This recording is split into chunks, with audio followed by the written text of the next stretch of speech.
And again, let me recognize the presence of Umar Farouk, a special assistant to our former governor, El Rufai. May Allah reward you with goodness. Jazakumullah khair. We are doing this because of the time. We also recognize the presence of our doctor, Dr. Ishaq Yusuf Adebayo.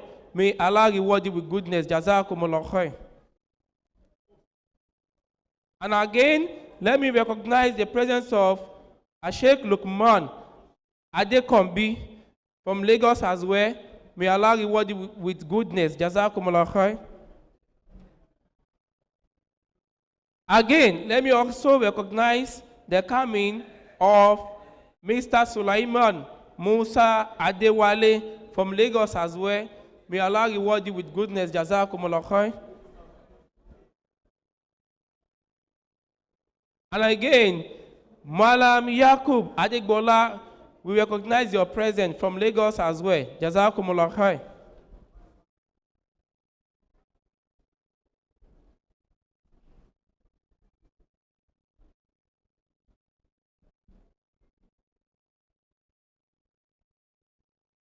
Let me equally recognize all esteemed personalities sitting on the seat here. We recognize your presence. May Allah reward you with goodness. Dr. Hussein Lukman, may Allah reward you with goodness. Jazakumullah khair.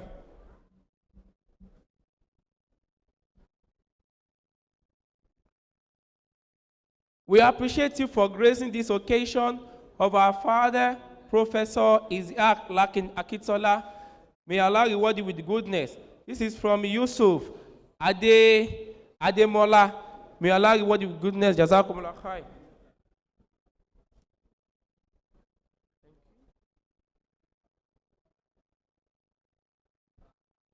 We equally recognize the presence of Sheikh Abdulaziz Anima Shaun.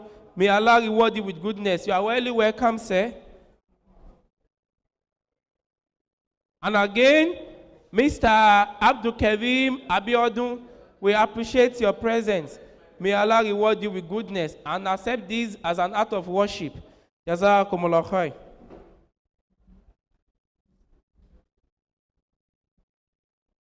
Let me recognize Mr. Onikoyi Olawale as well. May Allah reward you with goodness. Jazakumullah khair. And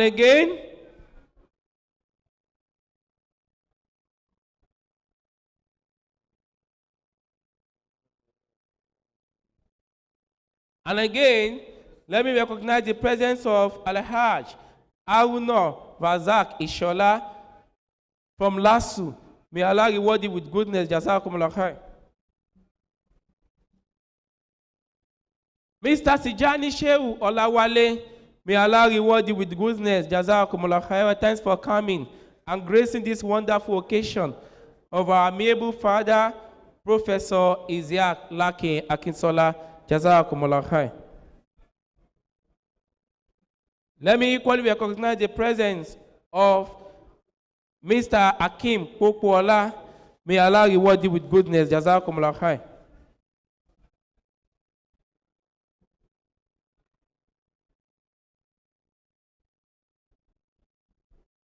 Mr. Abdurrahman Abiodun, may Allah reward you with goodness. Jazakumullah khair.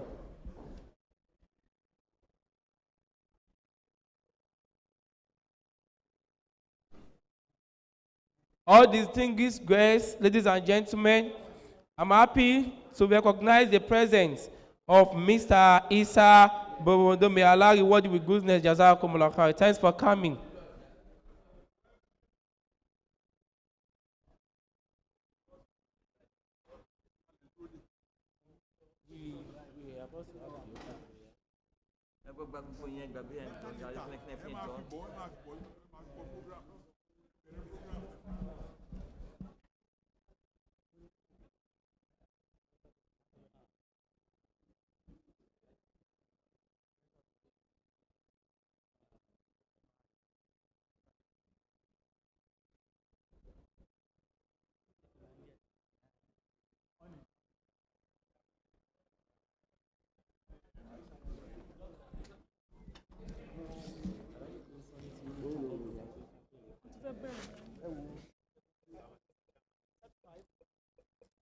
لايك شير، وتشرف تواصلكم على مواقع التواصل الاجتماعي.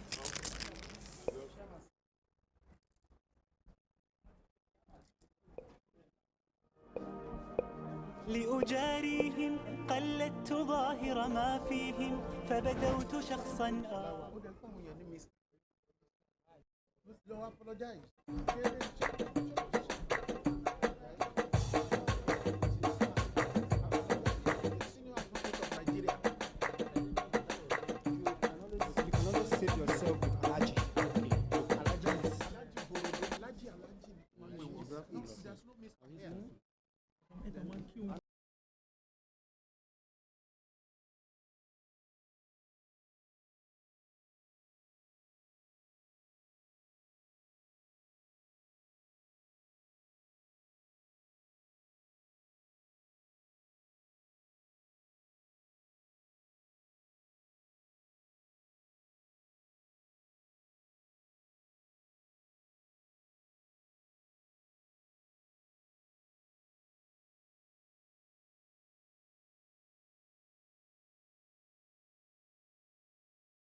Apology to every one of us, distinguished guests.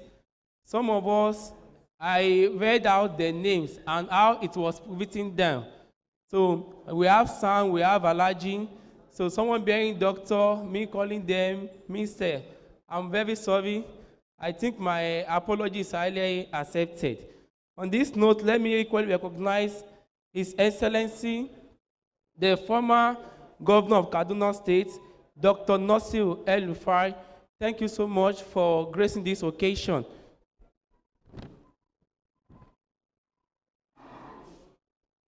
We want to equally recognize the presence of the former Minister of Communication and Digital Economy.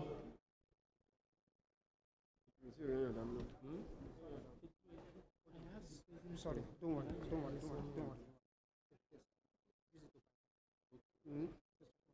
Presentation from the Korean. Presentation of the Korean. Yes, just call this name. Now, inshallah, Rahman,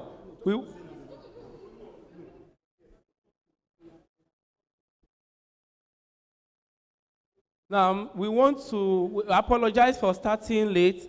Inshallah, let me call on Zainab, Akintola, and Ahamir to start with the recitation from the glorious Quran. In order not to ignore, we recognize the presence of our royal father, His Royal Majesty Oba Abdul Rashid Adewale Akanbi, the Olowo of Iwo Kingdom. Oluwo of Iwo Kingdom. Hala wa salam wa mori aba abikun. Okay. Of Iwo Kingdom. Where is this?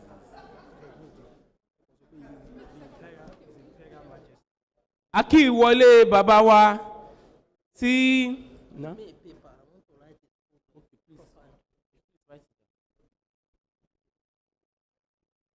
Bàbá wa kábíyèsí wọ́n lọ ń kí bàbá wa àgbà láti ìlú Kaduna, former ex-governor, kí ọlọ́mọba wa san wọ́n ní ẹ̀san lóore, Dr. Nasir El-Rufai, jazakumullah khair. Where is the...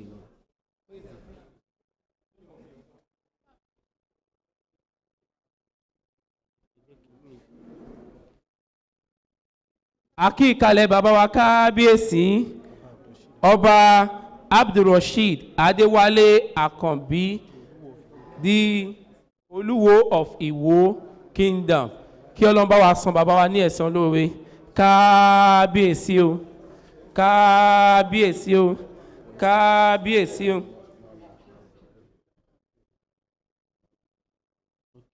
Jazakumullah khair.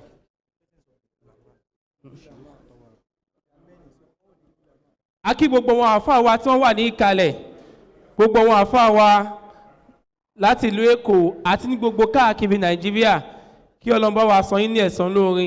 Sallu alayhi ya Sayyidina Adnan, ya Mustafa, ya Sotwat Rahman, la hawla wala quwwata illa billah.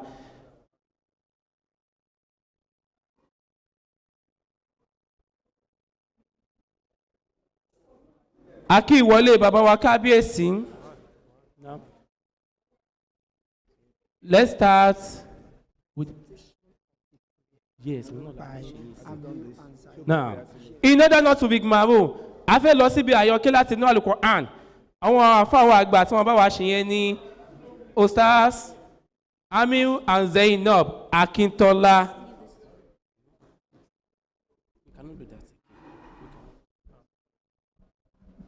Bismillah.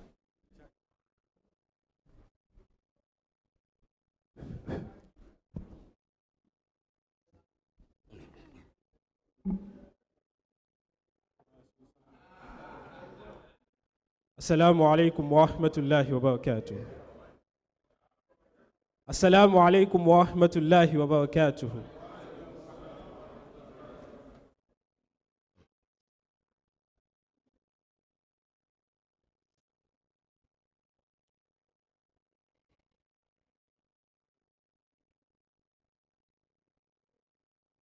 أعوذ بالله من الشيطان الرجيم.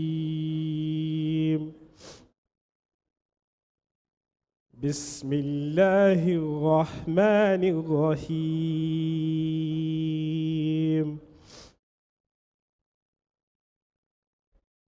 فليقاتل في سبيل الله الذين يشرون الحياة الدنيا بالآخرة،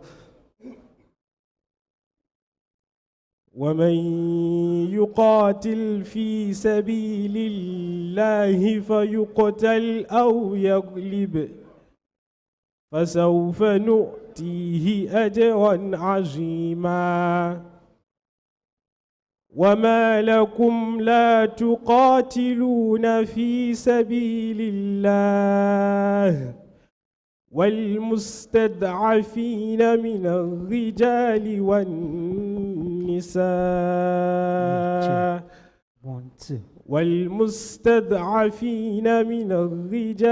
والنساء والولدان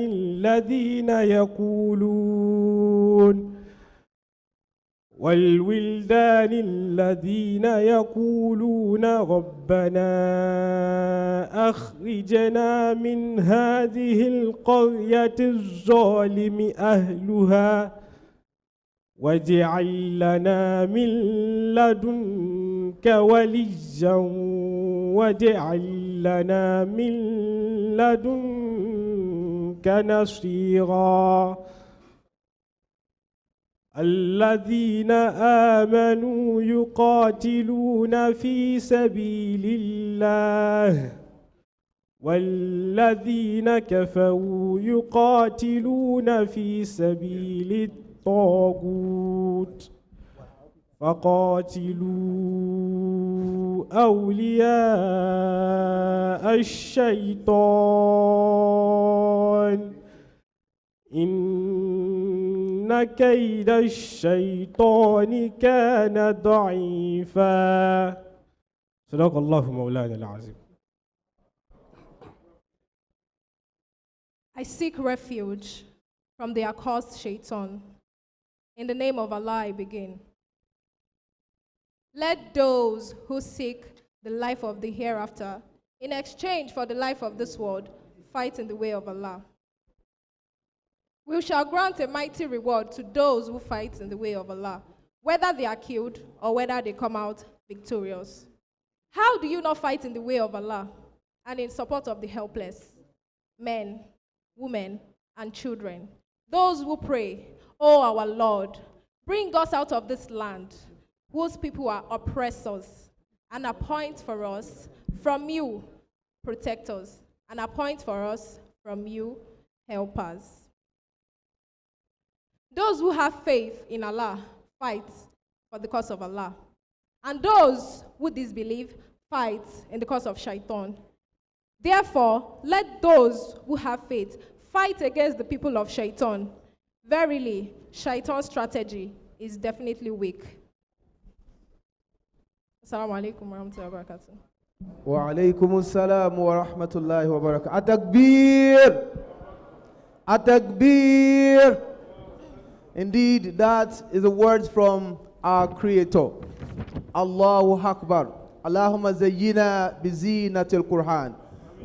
May Allah bless each and every one of us with every verse from the glorious Quran. Once again, we welcome you all to this great occasion.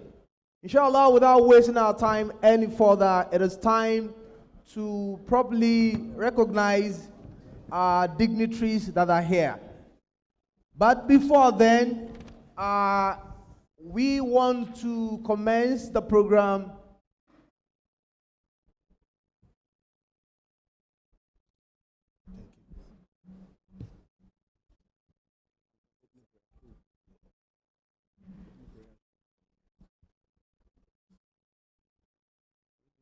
أعوذ بالله من الشيطان الرجيم بسم الله الرحمن الرحيم إن الحمد لله نحمده ونستعينه ونستغفره ونعوذ بالله من شرور أنفسنا ومن سيئات أعمالنا إنه من يهدي الله فهو المهتدي ومن يضلل فلا هادي له والصلاة والسلام على سيدنا وقائدنا وحبيبنا ومرشدنا محمد sallallahu alayhi wa sallam. صلى الله عليه وسلم وعلى آله وصحابه ولمن تبع مسلكه إلى يوم الدين. Ameen.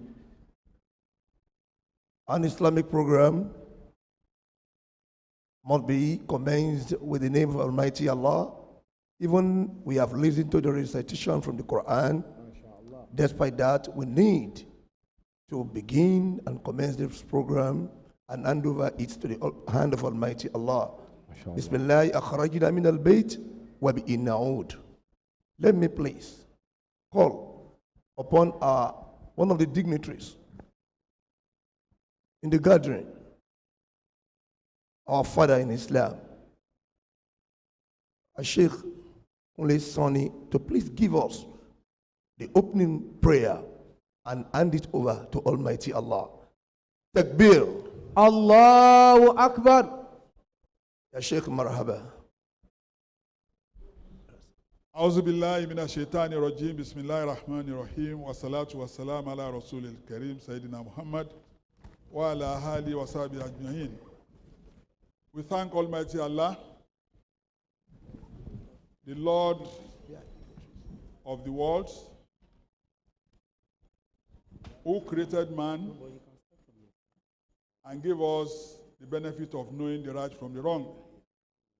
We thank Him for bringing us together today to the launch of the biography of one of the greatest scholars in our midst, Professor Ishaq Lakin Akintola. We beseech Almighty Allah to guide us, protect us, so that the program will go as planned. And we beseech Allah that He will give all of us who are here journey masses back to our different destinations. ربنا لا تزغ قلوبنا بعد إذ هديتنا وهب لنا من لدنك رحمة إنك أنت الوهاب. ربنا ظلمنا أنفسنا وإن لم تغفر لنا وترحمنا لنكونن من الخاسرين. ربنا أفرج علينا صبرا وثبت أقدامنا فانصرنا على القوم الكافرين. ربنا لا تجعلنا فتنة للقوم الظالمين ونجنا برحمتك من القوم الكافرين. ربنا لا تؤاخذنا إن نسينا أو أخطأنا ولا تحمل علينا إصرا كما حملت على الذين من قبلنا. ربنا ولا تحملنا ما لا طاقة لنا به واعف عنا واغفر لنا وارحمنا أنت مولانا فانصرنا على القوم الكافرين. سبحان ربك رب العزة عما يصفون والسلام على المرسلين والحمد لله رب العالمين. سلام المصطفى. Sallallahu alayhi wa sallam. May Allah accept our prayers. Let's say Ameen. Alhamdulillah, we thank our father in Islam, Sheikh Lakin, who has been in the limelight of Islam in Nigeria for over 55 years. Alhamdulillah Rabbil Ya Alamin. Sheikh, atallallahu umrakum Ameen. wa hajjadakum bin nasrihi. Ameen. Now move to the next item. Having gotten the opening prayer, we need to rise up for the national anthem. The technical crew, please, are you ready for that? Please, let's rise to our feet and take the national anthem.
Alhamdulillah. We now move to the next item, which is the introduction of our eminent guest.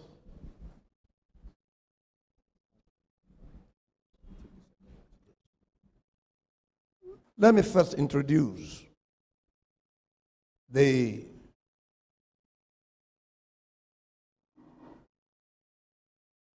chairman of the occasion.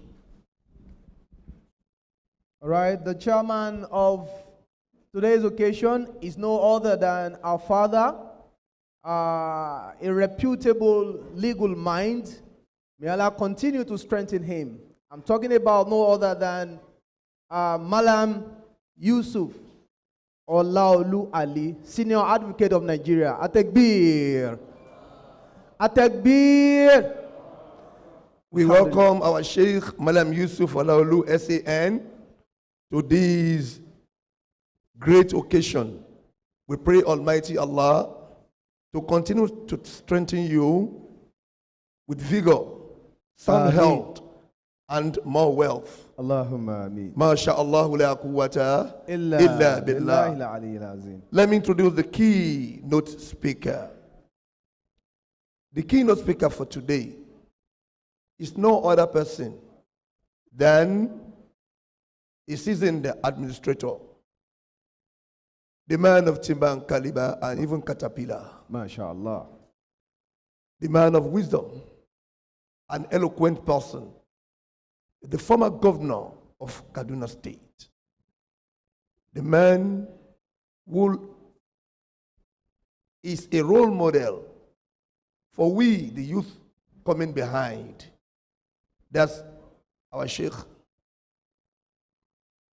our governor, His Excellency Muhammad Nasir El-Rufai. Atakbir for our Sheikh. You're most welcome, sir.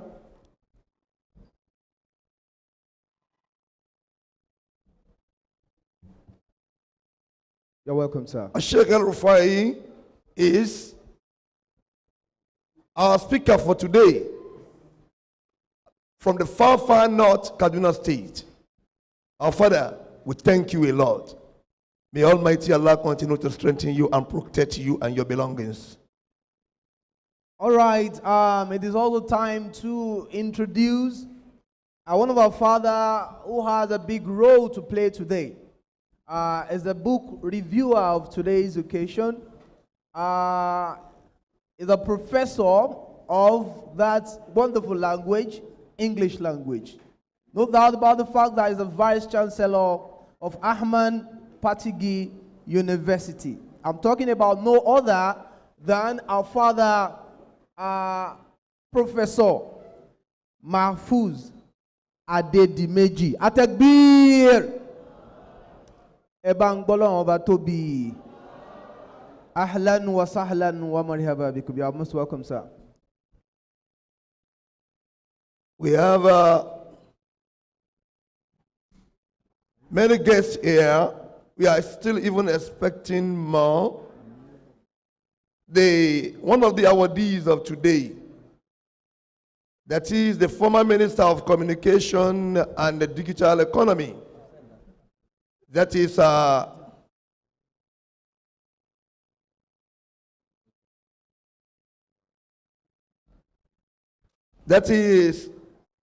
our former Minister, Pantagi.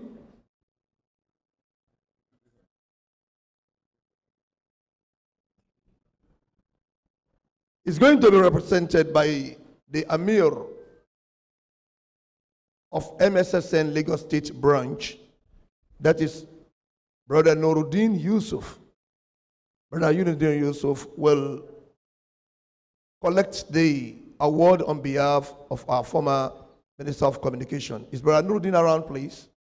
If you are around, please. I think he's on his way. He's on his way. Permit me to quickly recognize and invite to the top table here the amiable wife of our professor, Alhaja Aminat Omobolanle Akintola. A takbir for her.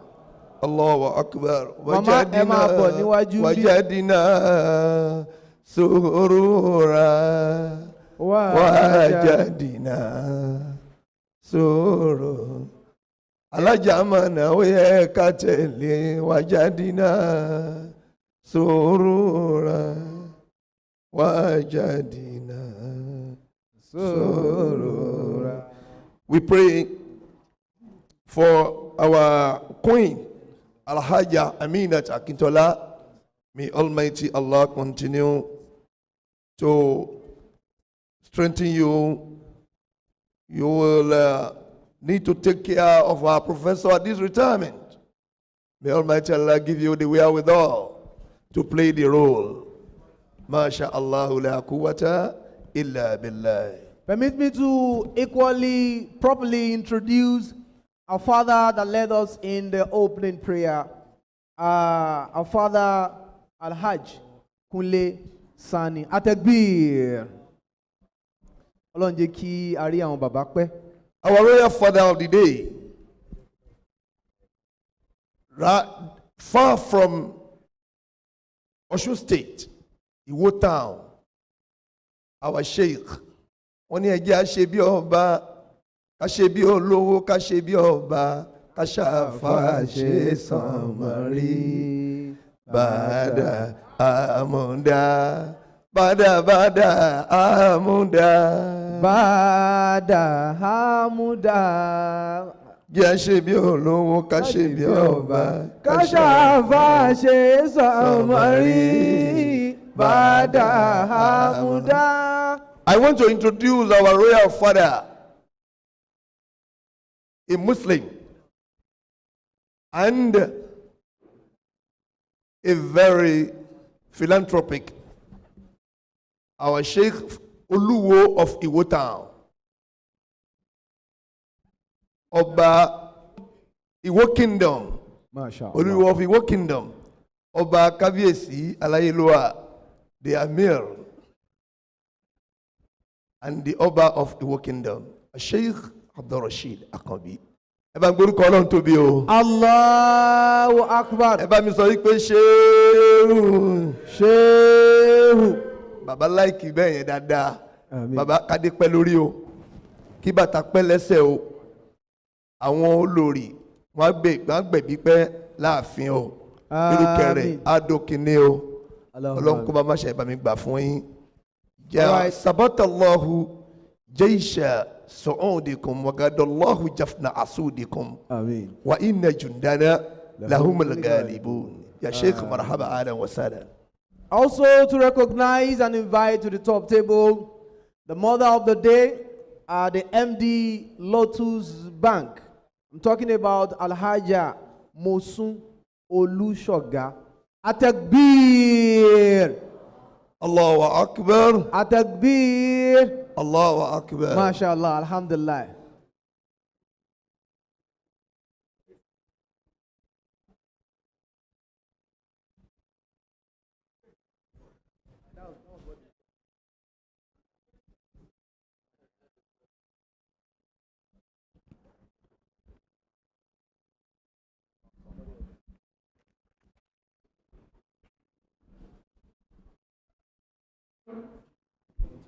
Okay. We have a list. We have the list of our guests here that I was given. We are expecting Grand Chief Imam of Lagos, Sheikh Nahada. We are expecting him. Also, the Vice Chancellor of Kwara State University. We are expecting him. Also, we want to recognize the presence of the President of Muswen, our father Al-Hajj Abdul Razak Oladejo. Atakbir! Wajadina, wajadina, sorora. Sheikh Abdul Razak Oladejo. Wajadina, sorora. Baba has been the chairman, the national chairman of Nawaruddin, president of Nawaruddin Society of Nigeria, and also currently the Muslim chairman, Al-Hajj Sheikh Abdul Razak Oladejo, very prominent Muslim in Nigeria. Atalallahu umarakum ya Sheikh. May Almighty Allah grant you sound health and longevity. L'khidmat al-Islam, so that we can continue to serve Islam with your capacity. MashaAllah la quwwata illa billah.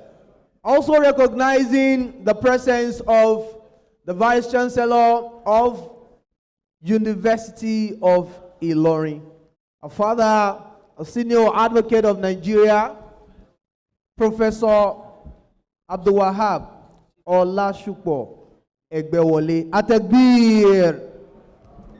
Ebangbe Ọlọ́run Ọba tóbi. Let me recognize our great Chief Imam on the seat, Chief Imam Muhammad Abdullahi, Agege Branch, Jibois, National Headquarters, Jos, Nigeria.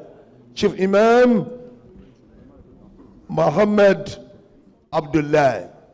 You are welcome, sir. Ahlan wa sahlan wa marhaba ya Sheikh. Ahlan wa sahlan.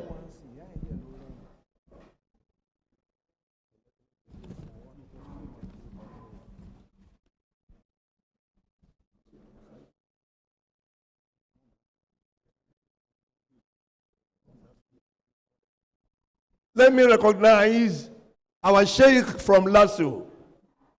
Our Sheikh from Lasso, the Chief Imam of Lagos State University and the Professor of Arabic Studies in Lasso, the former Vice Chancellor, Fontaine University, Osun State.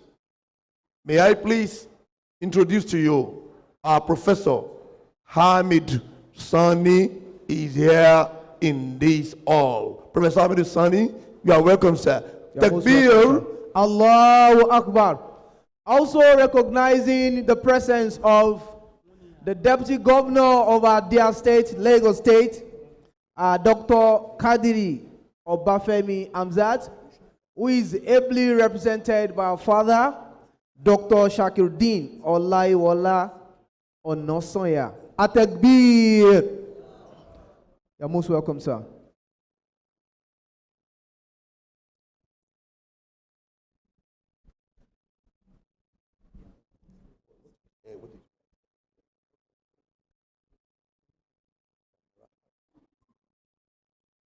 Also recognizing one of our spiritual father who is already in the house, Fadilatul Sheikh Al-Imam As-Samadani. Atakbir! Adamallahu hayatahu. Ọlọ́run jẹ́ kí a rí àwọn bàbá pẹ́. Please, I want to reintroduce our mother of the day. That's Al-Haja. She is the, let me first mention some of their credentials, from her credentials. The former chairman, Lotus Bank, the former Access, Access. It is the slip of microphone, please. It is the slip of microphone. The former chairman, Access Bank, and the founder and proprietor is the proprietress. She's a female proprietress, City of Knowledge Academy, CKA, That's our mother, Ajia Tamrahat Musun Bello Olushoga. Yawa wa mbi pẹ̀lú wa. Yawa efarahonle eji amayin. E ba ngboruko Ọlọ́run tóbi dáadáa o. Allahu akbar kabira. Bàdáwà kàfin kí n sọ pé lọ́jọ́ ẹ̀yẹ má jẹ́ ẹ kólé. Lọ́jọ́ àbùkù má jẹ́ wà níbẹ̀. Lọ́jọ́ ẹ̀yẹ má jẹ́ ẹ kólé. Alala ila ila o kọlọ́hún má bà tèmi jẹ́. La ilaha Allah ila o kọlọ́hún má bà yọ̀ wá jẹ́. Our mama, you are welcome, ma. All right, permit me to recognize one of our fathers in the house, Al-Hajj Tijani Muhammad Borodo. Atakbir. Gorodo. Borodo. You are welcome, sir. You are most Sheikh welcome, Tijani. Let me also introduce the presence of our father in Islam, the former Commissioner of Transport in Lagos State.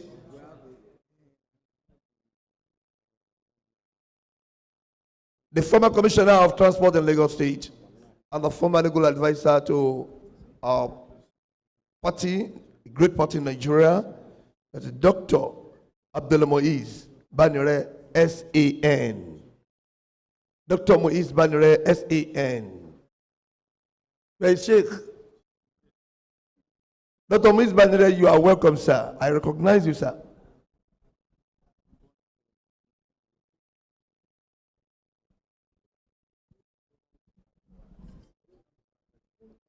The League of Imam of IBA LCDA, you are welcome, sir. Please, can you please stand up for recognition? The League of Imam IBA LCDA. Takbir. Allahu Akbar. You are welcome. Sheikh Habib Allah Hassan and Dr. Musbauddin. Oh, our professor is in the hall.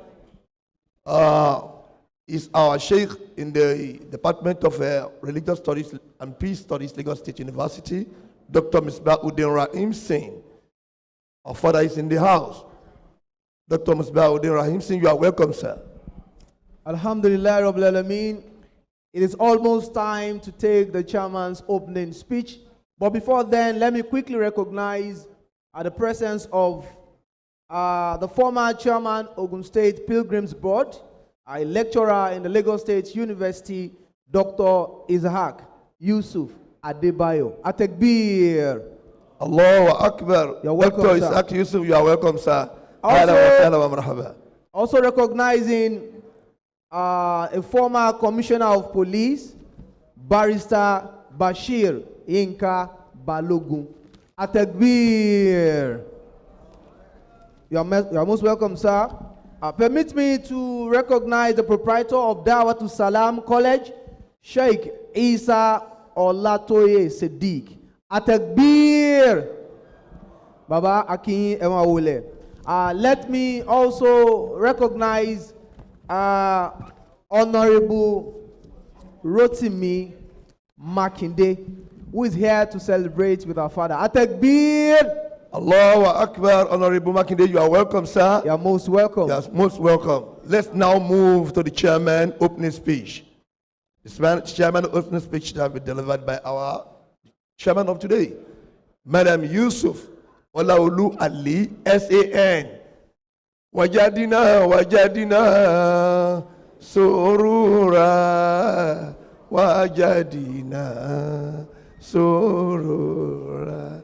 Sheikh Yusuf Ali Olaolu is our chairman. You are welcome, sir. أعوذ بالله السميع العليم بسم الله الرحمن الرحيم وبه نستعين السلام عليكم ورحمة الله وبركاته.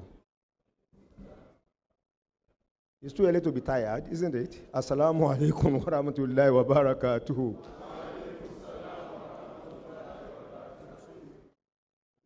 Lakin,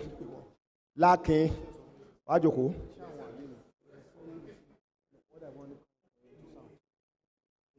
Let me start by, first of all, thanking the masters of ceremony. You are retired. You know that. So you can't say anything after this except you talk to me and I say you can do so. We have, inshallah, I recognize our royal father, the Oluwa of Iwo, a mujahid in his own right. You are welcome, Kabiyesi. Our brother, former governor of Kaduna State, who is the keynote speaker, Malam Nasir El-Rufai, you are welcome. The deputy governor, represented by our brother, you are also welcome. The president of Muzwen, you welcome. The vice chancellors in the house, either retired or still serving, you are all welcome. All the colleagues of the celebrant, past and present and future, you are all welcome. Our brothers and sisters, Assalamu alaikum wa rahmatullahi wa barakatuhu. Zur in Lagos starts from 12:52. Inshallah, before that time or very close to it will be done. We have three main things we are doing here today. The keynote speech, book review, book presentation. And all this, I can assure you, is not going to delay us. I know the former governor of Kaduna State, we all know, as a first-class brain, whatever he wants to say, he can put in 3 minutes, and we'll all be satisfied. The Vice Chancellor of Amang Patiji, I also know him very well. He's very able. In 2-3 minutes, 10 minutes, we'll be done. In any event, as a book reviewer, you don't want to leak all the secrets in the book. People will not buy it again once they know everything that is in there. And for book presentation, it's all about people bringing money. Rafi Webit is there. Our sister is there. We'll just call you, come and do the needful, and we'll be done, inshallah.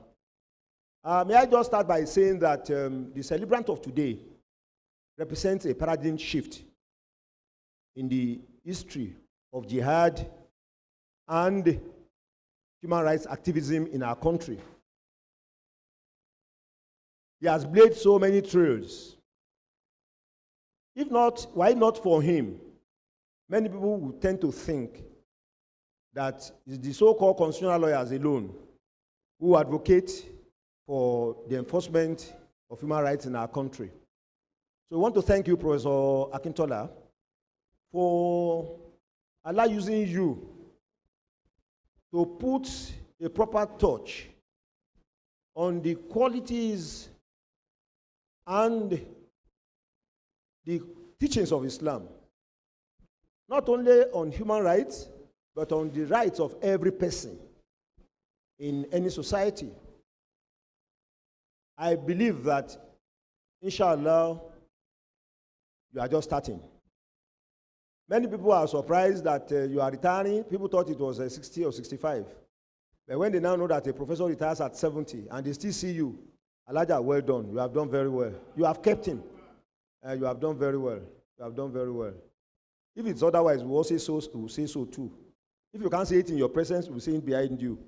But you have done very well, Ajia. May Allah continue to keep the two of you and look after your children. So please, Prof, see this as the beginning of a new phase of life. The work is just starting, inshallah. وَرَفَعْنَاهُ مَكَانًا عَلِيًّا. As chairman, let me just make a small point. It's a soul-searching thing for all of us in our country. The recent or the ongoing unnecessary distraction about the forgery of JAMB result. Unfortunately, the way the matter has unfolded only confirmed the view I've heard for years and which I've propagated at public lectures about corruption and why corruption is not going to go away easily in this country. I've always been propounding the theory that Nigeria is the only country that I know that corruption has tribe and religion. I, as Yusuf Ali, if I make an allegation of corruption against somebody from another part of Nigeria who happens not to share my faith, people don't look at the merit of the allegation.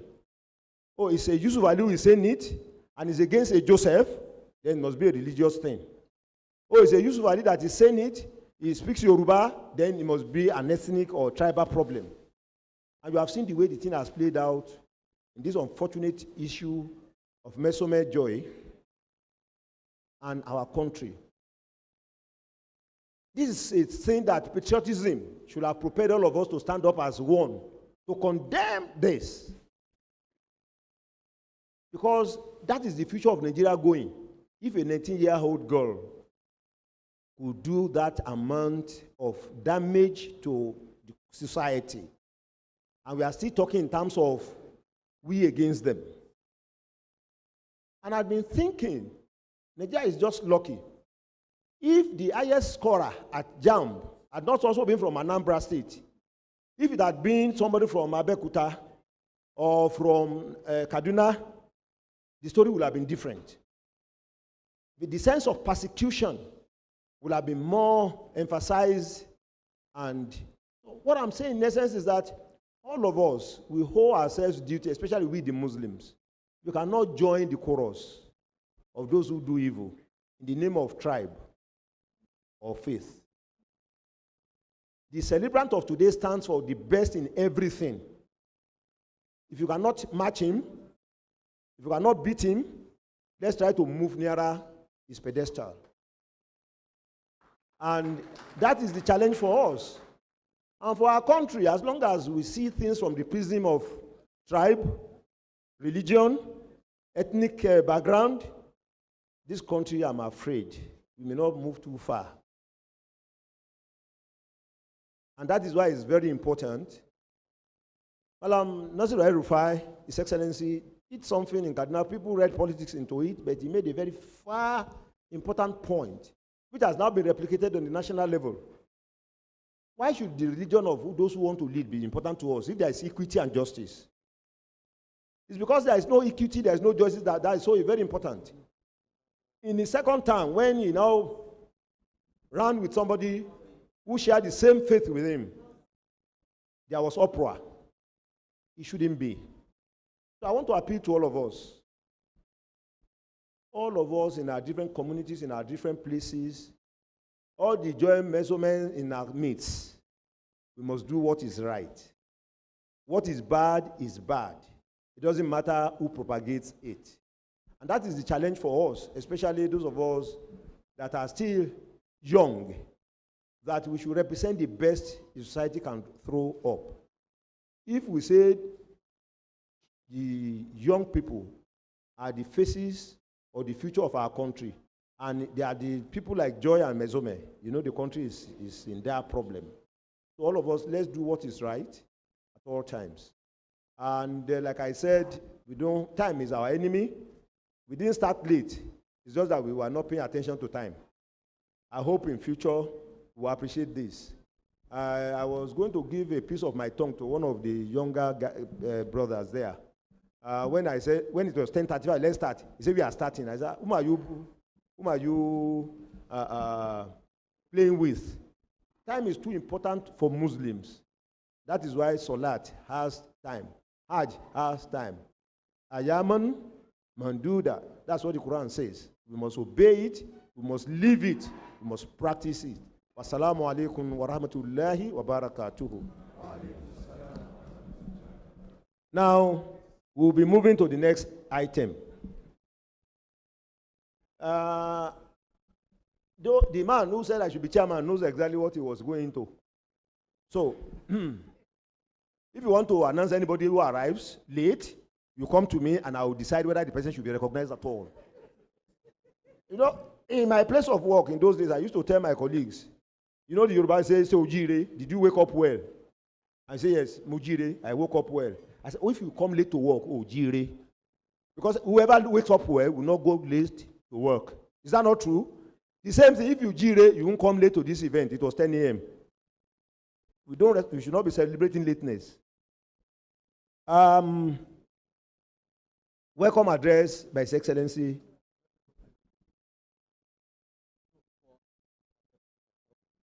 Now, the Deputy Governor will have his speech. So let's interpose welcome address. We'll make it the welcome address by the Deputy Governor, who is ably represented here. Bismillah.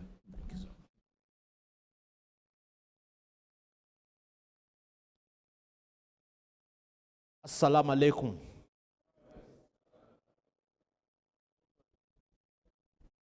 I want to apologize on behalf of Mr. Deputy Governor. It's just the matter of the state. So, on behalf of the Deputy Governor, I hereby apologize, but he sends his greetings and also his well wishes. His Excellency, the former governor of Kaduna State, Malam Nasir El-Rufai, the chairman of today, Malam Yusuf Olaolu Ali, the celebrant, Professor Ishaq Lakin Akintola, and His Royal Majesty, Oba Abdurrashid Akanbi Oluwa of Iwo, Alailua, the chairman Muslim community Oyo State, Alhaji Kunle Sani, President Muslim Umar, Southwest Nigeria, Alhaji Razak Oladejo, the Vice Chancellor of University of Ilorin, Professor Abdul Wahab Egbewole, and all our dear Muslim brothers and sisters. On behalf of Mr. Deputy Governor, Dr. Kadri Obafemi Amzat, the issue of biography did not start today. Even our revered prophet, Prophet Muhammad, sallallahu alaihi wasallam, also has his biography written by Muhammad ibn Ishaq in the 8th century. And therefore, what Professor Akintola has done today is apt and welcome. Because the issue of biography, why do we write biographies? Because we need to learn lessons. We need to be more knowledgeable. And it's important that leaders, either leaders of political parties, leaders of states, leaders of groups, and so on, should learn about biography and even write their own biographies. Because it is very important if a nation wants to move forward to learn from the past. For example, let us look at Singapore. That's a country. Lee Kuan Yew of Singapore. He wrote about 3 books and also determined his own biography. And I know a lot of countries have learned from this. Singapore's story, from third world to first world, one man's view of the world. And I know Malam Nasir El-Rufai will have read some of his books, and that's why he was doing some good things in Kaduna State. So it is very important, and I want to congratulate you, sir, Professor Akintola. I sometimes listen to your preachings on television and so on. And I want to say here, you have introduced what we call intellectualism into Islam by your preachings. You have introduced legalism as well as constitutionalism into your preaching. You've made Islam appeal not only to the older generation, but also the younger generation. And I want to congratulate you on behalf of Mr. Deputy Governor for this. The Deputy Governor sent his greetings. I'm not going to say his greetings here, but he has sent his greetings.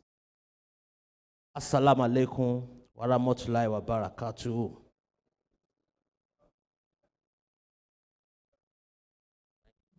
Oh, the chairman. Sorry. No, I didn't. Thank you very much. Uh,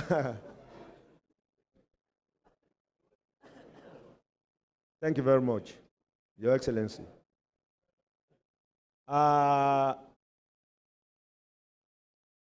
Would rejig the program a bit.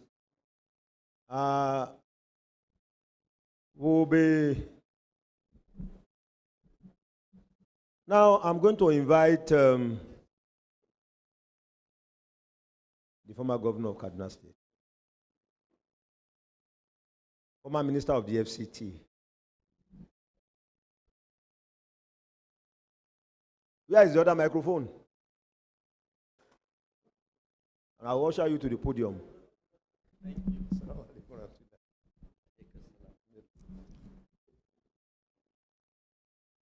The celebrant said, he said you can talk for 20 minutes. I said, I'm more than capable. You can even do it for less. I hope I can. Your Excellency, the Deputy Governor of Lagos State, my brother, Hamzat, here represented. Your Royal Majesty, Your Excellencies, our celebrant, Professor Ishaq Akintola, distinguished ladies and gentlemen, Assalamu alaikum wa rahmatullahi wa barakatuh.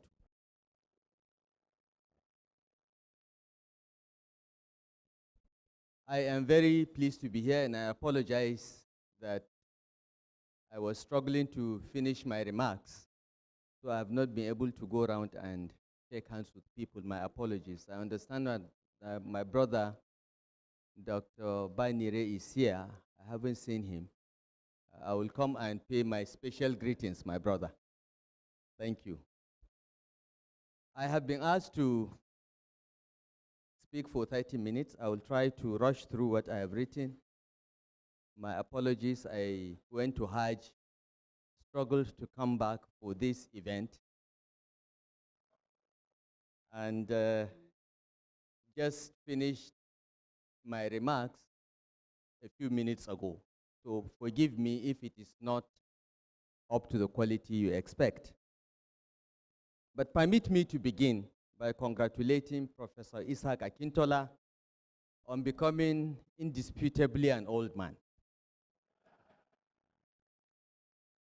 Those of us with gray hairs in our 60s often face no danger of being mistaken as young people, but are sometimes considered not to have attained old age.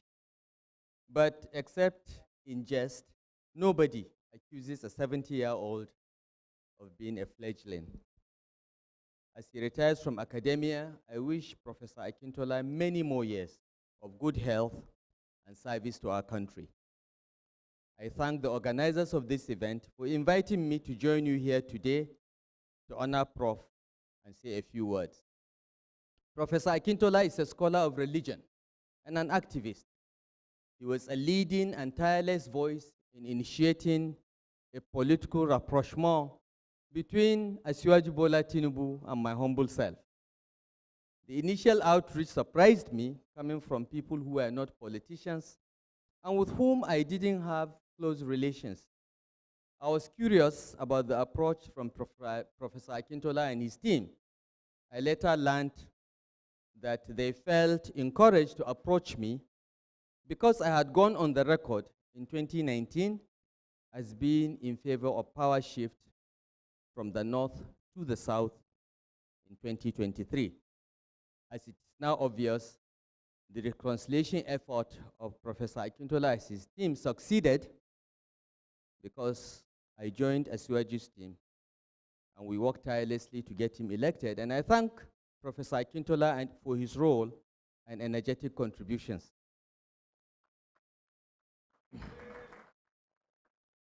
For these and many other reasons, I'm honored to be here today to join in celebrating with Professor Akintola, his family, and friends. The invitation included a request to me to either speak on fostering national unity and stability through deeper collaboration between the north and the south of Nigeria, or to speak on the legacy of Ahmadu Bello to the politics of northern Nigeria.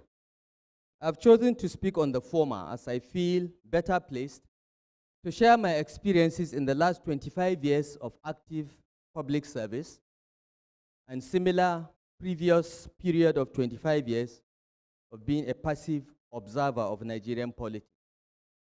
It is my view that a lot has changed in 50 years, and mostly not for the better. Increased literacy, religious and ethnic awareness, utilizing improved communication technologies, and enhanced political sophistication in Nigeria has sadly led to more intolerance, ethnic, religious division, using manufactured falsehood, and overall poorer political, economic, and social governance. So how did we as a nation get to this point? How do we reject this toxic mix that has not served our nation well? This is what I want to use this opportunity to share my thoughts. Once upon a time, I grew up in a Nigeria where the northern counter-coup of July 1966, led by a Muslim Murtala Muhammad of blessed memory, handed over power to the Christian trio of Yakubu Gowon, J.E. Akinwalewe, and Obafemi Awolowo. A Muslim led the coup against Ironsi, but handed over power to 3 Christians that ruled Nigeria for the next 9 years. No one cared that apart from the Christian trio, the chief of army staff was General Ekpo, another Christian, along with the chief of naval staff and the inspector general of police. We had a nation to unite and a civil law to prosecute. Nobody cared that the entire leadership was Christian, even though the coup plotters were Muslim. Nigeria was the better for it. When the 5 northern colonels, Joe Garba, Shehu Yaradua, Ibrahim Tayo, Antonio Ochefu, and Abdullahi Mohammed overthrew Gowon in a bloodless coup in 1975, they handed over power to the trio of Murtala, Obasanjo, and Danjuma.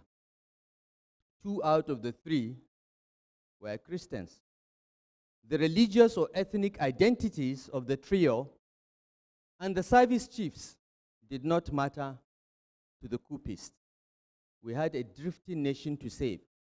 Again, Nigeria was the better for it. Even after Murtala was murdered, Yaradua deputized for Obasanjo to ensure the creation of the Second Republic in 1979. The birth of the Second Republic came along with a presidential constitution, with Abuja as the new capital, and multi-party democracy with 5 registered political parties. The Unity Party of Nigeria, led by Chief Obafemi Awolowo, fielded Awolowo Omedi as the ticket. Philip Omedi, from the southeast, was Chief Obafemi Awolowo's running mate. Azikiwe's Nigeria People's Party had Professor Ishaq Audu, a Christian from Kaduna State, as running mate for Chief Azikiwe. While the other 3 parties had different religious mixes, but no one at the time, either in politics or in the media, and certainly not on any pulpit, called the UPN, the NPP tickets, anything similar to Christian ticket, or the Awolowo Imedi ticket, a purely southern ticket, because Awolowo from the southwest picked his running mate from the southeast. He didn't pick anyone from the north. Nobody called it a southern ticket. As a people, Nigerians were too eager in 1978 for the return of democratic rights to care about the religious or regional identity of the contestant.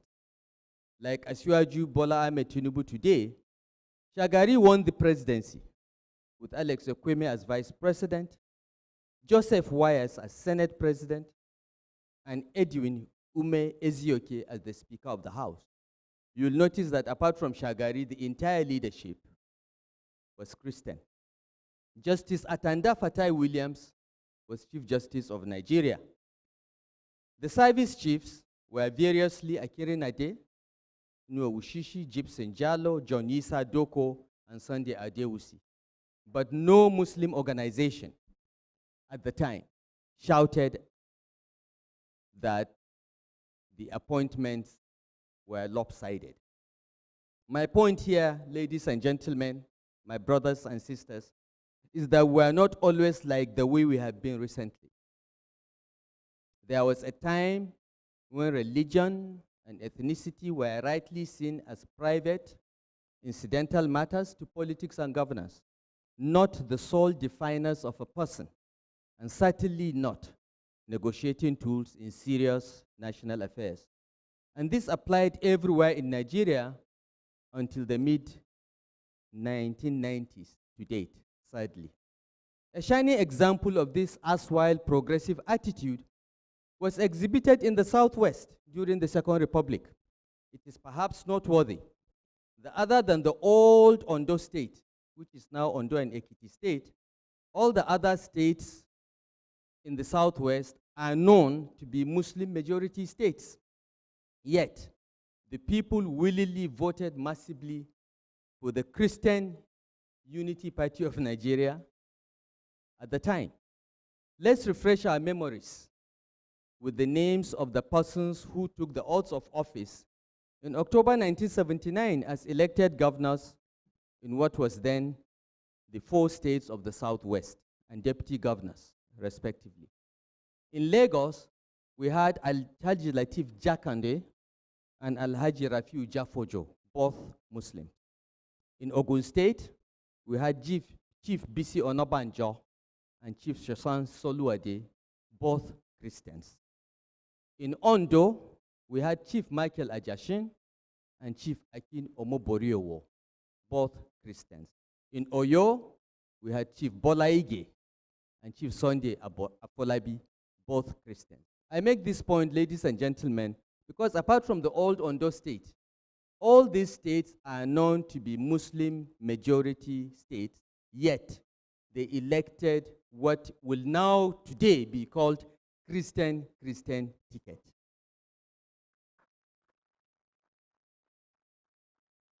But the question is, ladies and gentlemen, and those of you that are old enough to know what happened then can answer this question. Can anybody say that any of these states suffered retrogression, paralysis, or exhibited unfairness to any religious group because they happen to be led by people of the same faith? Did their different faiths stop Alhaji Jakonde of blessed memory and Chief Bola Ige of blessed memory as well from implementing their party's manifesto of free education in their states, allowing the children of the poor, both Christian and Muslim, and of whatever ethnic identity, to enhance their prospects for social mobility? There are many people in this room that are products of that free education program, whether they were Christian or Muslim. It didn't stop any of these governors from implementing their party's program. Ladies and gentlemen, my brothers and sisters, we can go on and on about the Buhari Idiagbon Babangida junta that overthrew Shagari to wild applause across the country in 1983, with no one crying that the trio were all Northerners and all Muslims. Needless to add that no one ever accused that regime, the famous Buhari Idiagbon regime, of favoring one ethno-religious group over the other. Indeed, the regime arrested and detained all previous political office holders without regard to partisan, regional, or religious identity. The Abiola Kingibe ticket shocked the Babangida regime in 1993 when it handily won the national elections, even though it was tagged Muslim ticket then. Nigerians were determined to end military rule and didn't buy the idea or the manufactured falsehood of Islamization. It is a paradox that it was in the decades of military rule after 1983 Buhari Idiagbon junta that religion and ethnic identity took an increasingly new resonance in politics and governance. The Babangida regime allowed or even encouraged the ascendance of religion and region as the allocative principles for power, position, and privilege. That set in motion processes that relegated bridge builders, since the incentive was to stay in your own regional and religious cocoon. For instance, from 1991, it became a tradition to have a mixed governorship ticket in Kaduna State. And under a military regime, Babangida appointed the first female Christian deputy governor. And in 1991, engineered the emergence of James Bawa Magaji as the first Christian to be elected deputy governor of Kaduna State. Upon my emergence as APC's governorship candidate in December 2014, I named architect Barnabas Yusuf Bala Bantex, the first elected chairman of the APC in Kaduna State, as my running mate. I had known him from our undergraduate days in the 1970s and had persuaded him to come out of political retirement so that we could be partners in progressive attainments for our people. Barnabas Yusuf Bala was the son of a priest, a Christian priest. He was a brilliant man and an accomplished architect. He was twice chairman of his local government council. He was a member of the Constitutional Conference before representing Kaura Federal Constituency in the House of Representatives twice. An alumnus of Federal Government College Warri, University of Lagos, and Ahmad Bello University, where we finally met.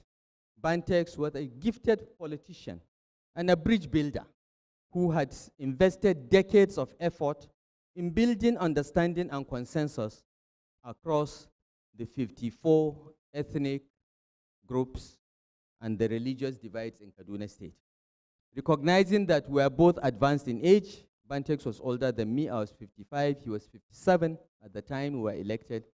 I deliberately organized the Kaduna State government to be led by two partners at the top. Bantex as deputy governor, sharing near equal power with me as governor. I picked him personally as my running mate with the concurrence of our leader, General Muhammadu Buhari at the time.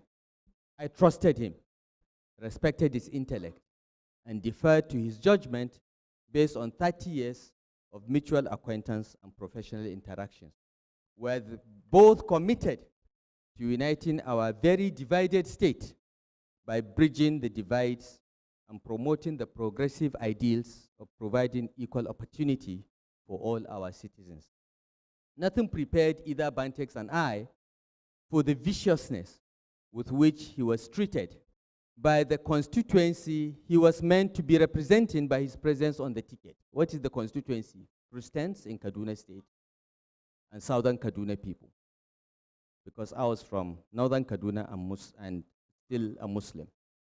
He offered thrice to resign from office within our first 2 years. Bantex, therefore, barely made it to the end of our first term and made it clear that he was not going to run for a second term if I was running. He was psychologically battered by the hostility and hobbled by the resurgence of his ill health. He was a powerful deputy. He was the most powerful deputy governor in Nigeria as far as I know, because he acted as governor whenever I was away, anywhere for more than a week. He presided at executive council meetings. He swore in senior officials and was copied every document that left my office. Any document that I signed on, the deputy governor had a copy. So he knew everything happening and he could seamlessly take over when I'm not around. He lost his bid to represent the Kaduna South Senatorial District in the 2019 election. We lost him about a year or so later. Bantek's travels made us in the Kaduna State government to interrogate the substantive meaning of ethno-religious balance in politics, whether that created dynamics that made an elected person or an appointee to be seen by his people not as a servant of the whole state, but to be branded as a sellout if he chooses to be a servant of the whole state. Because that's what they used to call Bantek, that he was a sellout. We reviewed the long line of persons from the same religion, Christianity, and the same region, Southern Kaduna, who had been elected as deputy governors before Bantek. James Bawa Magaji, who was a Kataf from Southern Kaduna, Stephen Shekari, who was Baju from Southern Kaduna, Patrick Yakowa, who was Kagoma from Southern Kaduna, and Nuhu Bajoga, who was Jaba from Southern Kaduna. They were all Christians. These were the 4 elected deputy governors in this republic in Kaduna State. Had that made for a more united Kaduna State? Our answer was no. Had it encouraged the politics of building bridges? The answer we got was no. Or had it instead created a sense of entitlement on the part of the 3 main tribes in Southern Kaduna? Remember, there are 54 different tribes in Southern Kaduna. But these 3 or 4 main tribes dominate the politics because they are the largest in terms of numbers. Had it instead created a sense of entitlement on the part of the 3 main tribes in Southern Kaduna, or even encouraged violent conduct by the same to preserve their privileges? By every measure, anyone familiar with the political evolution of Kaduna State will conclude that, at best, this was a mixed picture. In fact, most of the time, the answer was in the negative. The hostility to Bantek's Aileta land arose and coalesced around multiple grievances. I chose him to be my running mate without considering a short list from the self-appointed so-called Southern Kaduna Christian elders. He was from the small tribe of Morwa, not the privileged Atiab or Katab, Baju, Jaba, or the Kagoro. These are the privileged tribes in Southern Kaduna. The other 50 did not matter very much in the eyes of the Southern Kaduna Christian elders. And Bantex was totally loyal to our party and its leadership, as he should have been, because he was the first state chairman of the party. He was not pursuing any so-called Southern Kaduna or Christian agenda, whatever that meant. He was committed to the agenda of our party, which was a statewide agenda for Kaduna State. He was therefore declared a sellout. Something had to change. For the 2019 election, my choice of running mate followed the established pattern, in the sense that I went to Southern Kaduna because I'm from Northern Kaduna and picked a running mate, except in 2 particulars: gender and religion. The person I picked, Dr. Hadiza Sabwa Balarabe, is from a minority ethnic group in Southern Kaduna, a tribe called Gwantu that you've never heard of. But she is a woman and she is a Muslim. Her choice met with the usual hostility from the same persons that had so battered and demoralized Bantex, my first deputy. But it demonstrated that not everyone who mouths diversity and inclusion is actually interested in those values. I thought that the first woman to be elected as deputy governor from the far north of Nigeria should be seen as a pathfinder, a breakthrough for gender, and a reaffirmation of the possibility of democracy to elect persons from even the smallest ethnic minorities and excluded groups. Because Hadiza Balarabe's ethnic group is very small. They are not more than 100,000 in number. She was a woman, an accomplished medical doctor, a distinction graduate, someone that completed 6 years of primary school in 4 years and 6 years of secondary school in 5 years. She was so brilliant. Yet, it did not matter. What mattered was that she was not a Christian and she was not from one of the major ethnic groups in southern Kaduna, so they got on her case as well. But I was ready because they went on the same case with Bantex, who was a Christian.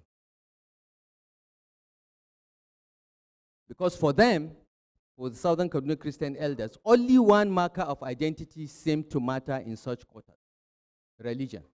But the fact that Bantex had that marker, religion, had not saved him either, nor saved me from opprobrium.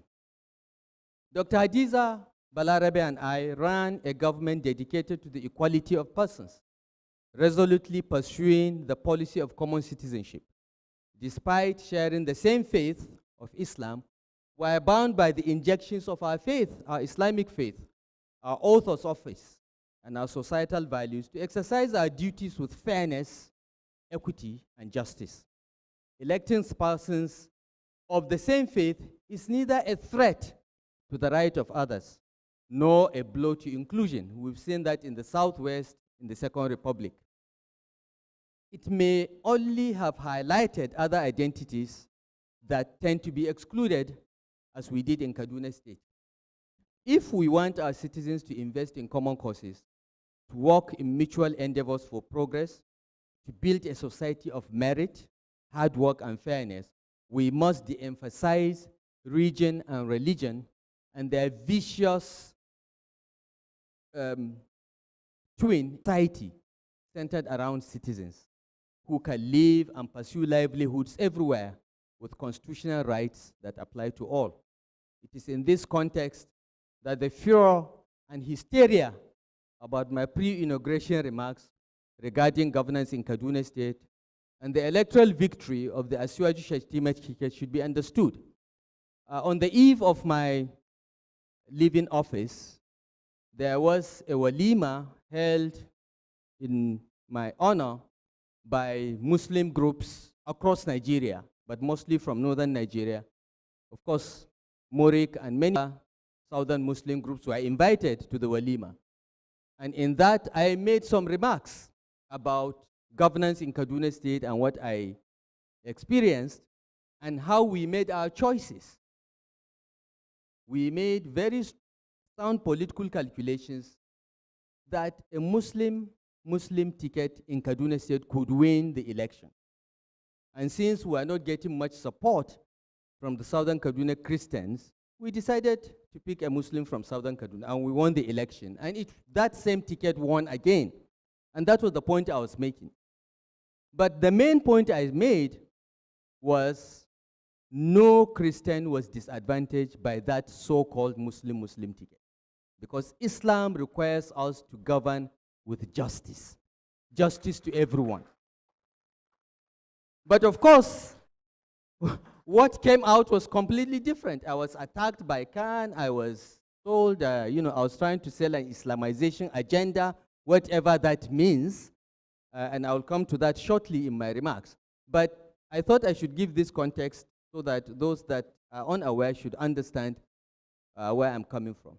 I want to use the opportunity to thank Murik and many concerned individuals and organizations that rose to my defense and even offered accurate translations of my remarks, because I spoke in Hausa, but those that were insulting me were speaking in English. So I don't know how they understood what I said. But, Premium Times, for instance, translated what I said in English so that people will get exactly what I said. But of course, that didn't matter because people make up their minds about these things. And when it is El-Rufai, people have made up their minds about me anyway. So it doesn't matter what I say or not say, people will say what they want to say. And Alhamdulillah, I'm comfortable with that. It doesn't bother me at all. So I want to thank Murik and many other organizations and individuals that rose to my defense. I even offered accurate translations of my remarks and the key messages contained therein. I have chosen never to respond to these distortions and manufactured falsehoods like Islamization. You had words like that, and you ask, well, what does that mean? Nobody can really explain it. Fulanization, you know, and you ask what is that, and it is just a word that, you know, and the like, because those that engage in this deliberate distortion will do so and have no regard for truth or accuracy. They have made up about the message and the messenger, whether I speak or not. I have seen on social media, you know, statements credited to me that I never made, because people think that, you know, or El-Rufai ought to have said that. So they just create it and say El-Rufai, and, you know, am I going to spend the rest of my life saying I said this or didn't say that? Not on your life, you know, so I just move on. So for those that care about the truth, my message was simple. And the message was this, that leadership based on Islamic, and indeed even on Christian principles, is fair and equitable. And these principles prescribe that a leader must be fair and just to everyone, whether Muslim or Christian or even pagan. And I want to start with the Christian scripture to make this point. Okay? Let me start with the Christian scriptures. Is it not Proverbs in chapter 14, verse 34 that stated, righteousness exalts a nation, but sin is a reproach to any people? This in the Holy Bible. Is it also not a biblical prescription that thou shalt love thy neighbor as thyself? From the book of Leviticus, chapter 19, verse 18, in the Old Testament. Both prescriptions in the Bible focus on the ethic of reciprocity, known as the Golden Rule or the Great Commandment. Is the Christian leadership in Nigeria consistent in preaching these guides, this to guide any faithful in politics and governance? Were these two principles the basis of the Christianization of Peter Obi's campaign in churches during the 2023 elections? Certainly not. Okay? My point here, ladies and gentlemen, is that in the Christian scriptures, justice, righteousness, fairness to all is the basic principle of leadership. Yet, I did not hear many pastors, bishops, so-called prophets preaching this in the 2023 elections. They are all saying, vote for Peter Obi. That is the Christian ticket. That's the Christian party. Whether Peter Obi was a decent governor in Anambra, he was a terrible governor, by the way. Whether he was decent or not is beside the point. Whether he invested public funds in a private business of his family was beside the point. Whether he got non-indigenes of Anambra State to wear ID cards to identify them was beside the point. Whether he got me detained for 48 hours in an hotel room because I came for elections was beside the point. He was the candidate of Christianity, and all Christians were asked to vote for him. That was the message in 2023. But this is the message in the Holy Bible. Love your neighbor as thyself. Righteousness exalts a nation. Vote for people that are righteous, because that's what will exalt the nation. That's not what Christianity or organized Christianity was telling Christians in 2023. Now, in Kaduna State, and I'll come to Islam, because Islam has similar prescriptions. In Kaduna State, and indeed in all my public service assignments, I'm proud to be guided by the prescriptions of my Islamic faith regarding the discharge of responsibilities of leadership. From the administration of the BPE to the FCT and the governance of Kaduna State, I'm constantly reminded of the writings of the founder of the Sokoto Caliphate, Sheikh Usman Dan Fodio, which is closer to home, in his Bayan al-Wujub al-Hijrah, where he wrote that a society can thrive and prosper submerged in unbelief, but shall go nowhere under the yoke of injustice, even in the light of Islamic belief. As Muslims, we are also reminded of the words of our Prophet, may peace be upon him, that none of you will be a true Muslim until you love for your brother what you love for yourself, which is what is in the Bible as well. Even in pre-jihad era of the latter-day Sokoto Caliphate, the Hausa kings of Kano, Zazzau, and Katsina, among others, were deeply influenced by the works of Ibn Taymiyyah, may Allah have mercy on him, who wrote then, in the 17th century, that it is said that Allah allows the just state to remain, even if it is led by unbelievers. But Allah will not allow the oppressive state to exist, even if it is led by Muslims. And it is said that the world will endure with injustice and unbelief, but it will not endure with oppression, even with Islam. America is a state steeped in unbelief, but it is thriving. The same with China. But many Islamic empires, like the Ottoman Empire, collapsed due to injustice. And every empire that thrives in injustice, in the end, God will take it out. It is a promise by God. So looking at both the Christian and Islamic principles of public leadership, the similarities are clear and unequivocal. Under the inclusive leadership of Sir Ahmadu Bello the Sardauna of Sokoto and the only premier of the defunct northern region, this became embedded in the code of governance in northern Nigeria between 1952 and 1966. It was therefore not surprising that northerners of those days, Muslims and Christians alike, were brought up as part and parcel of this cultural and religious milieu up until the mid-1990s. Some of us remain guided by these principles till today, while sadly, many more have abandoned what essentially defined what it means to be a northerner. We represented fairness, truthfulness, honesty, and keeping one's word for generations. Ladies and gentlemen, my brothers and sisters, the point of my remarks in Kaduna and indeed today is that truly religious guided leadership is fair to all, whether Christian or Muslim, or a combination thereof.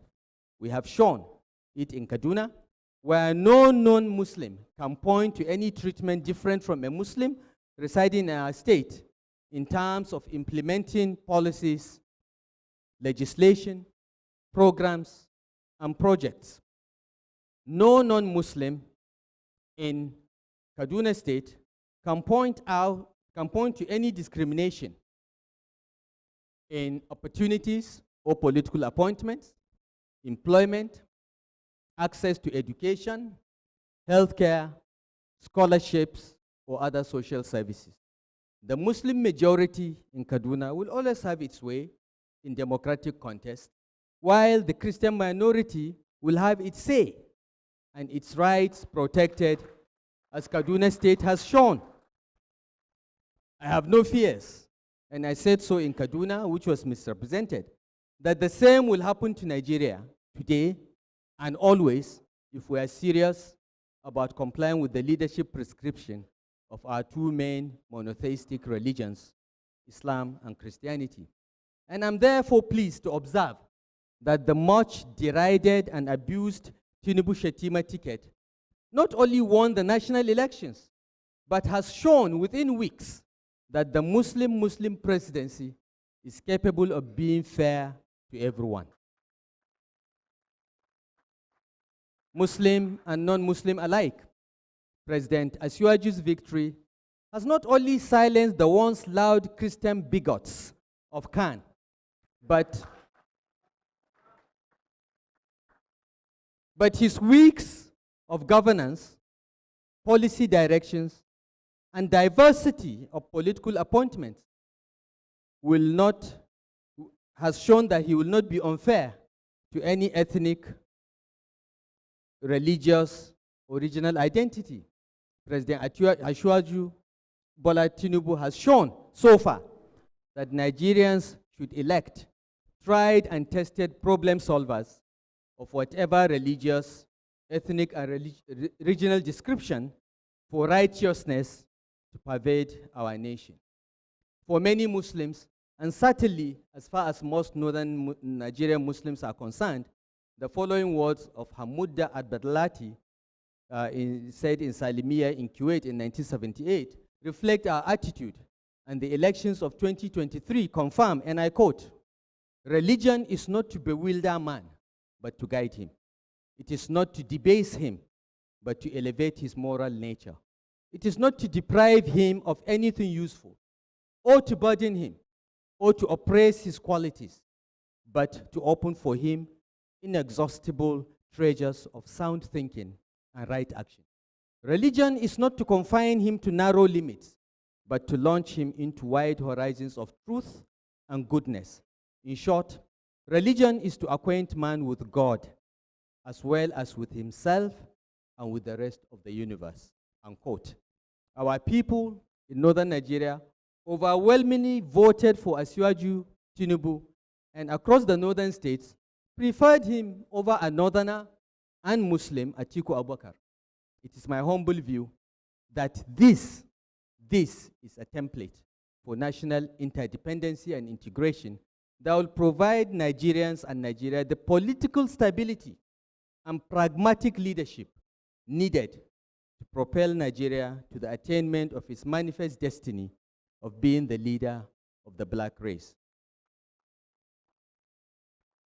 In conclusion, let me say that it is only fitting, therefore, that this event, organized to mark the retirement of a former scholar of religion, offers a platform, a veritable platform, to say these few words about my view of religion and region and their place in our country.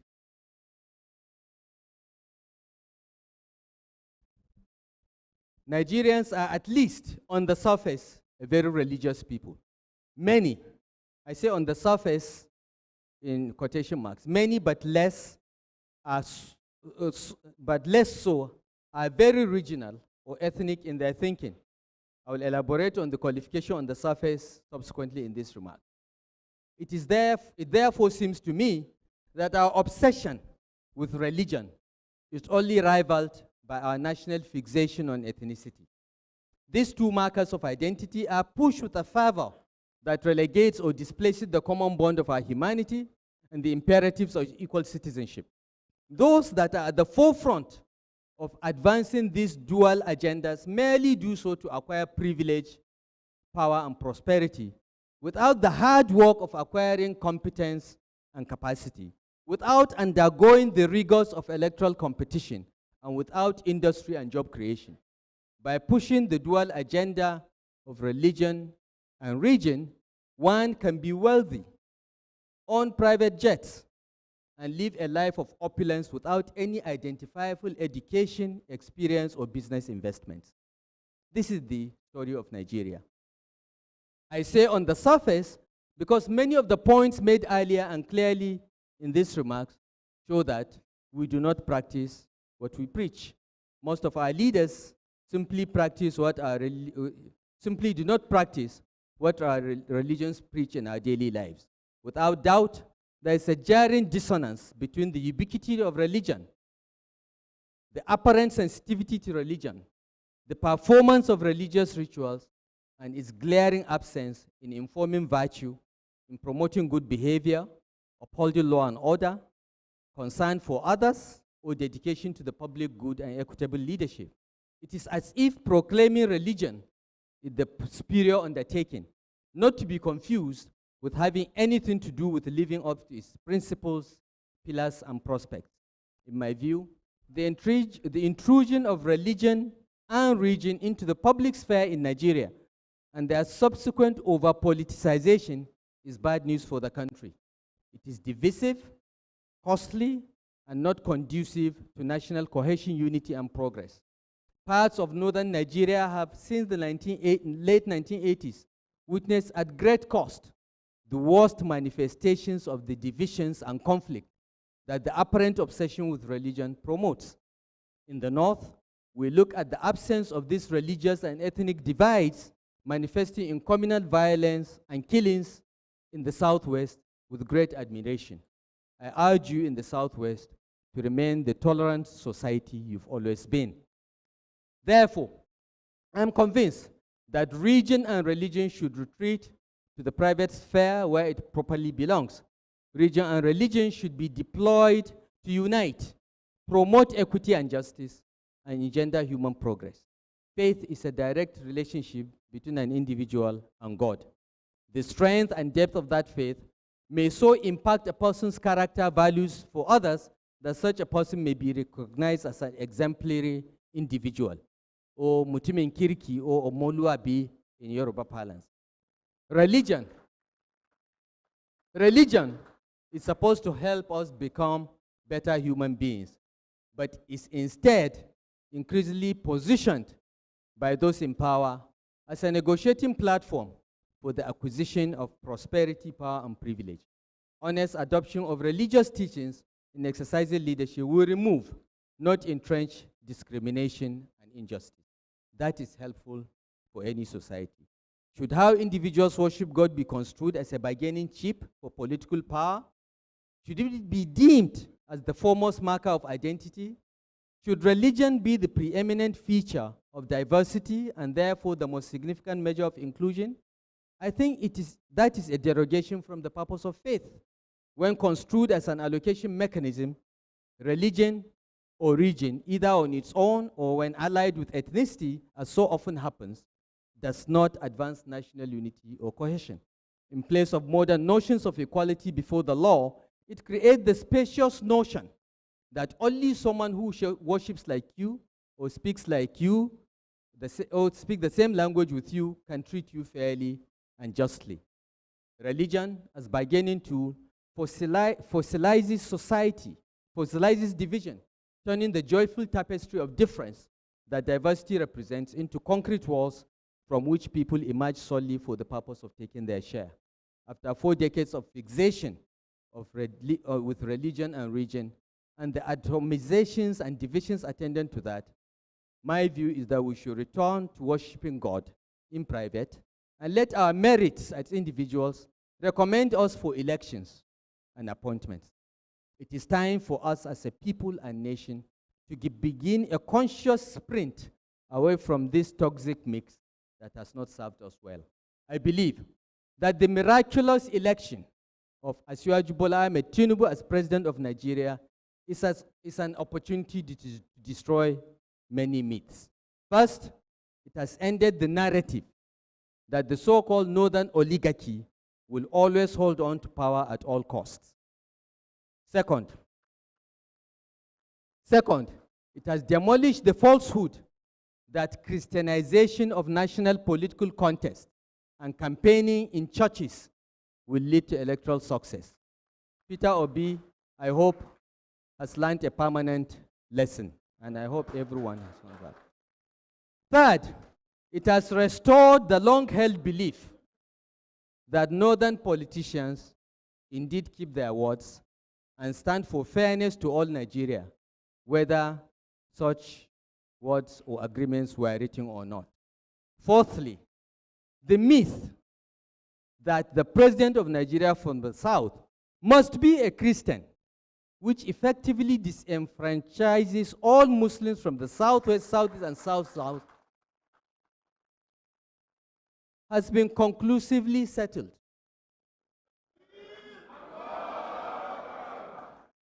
Now, we can say that the election of Chief Moshood Abiola of blessed memory in 1993 was not a fluke. It was not an aberration. And it was not a phenomenon that is impossible to replicate. We have replicated it in 2023.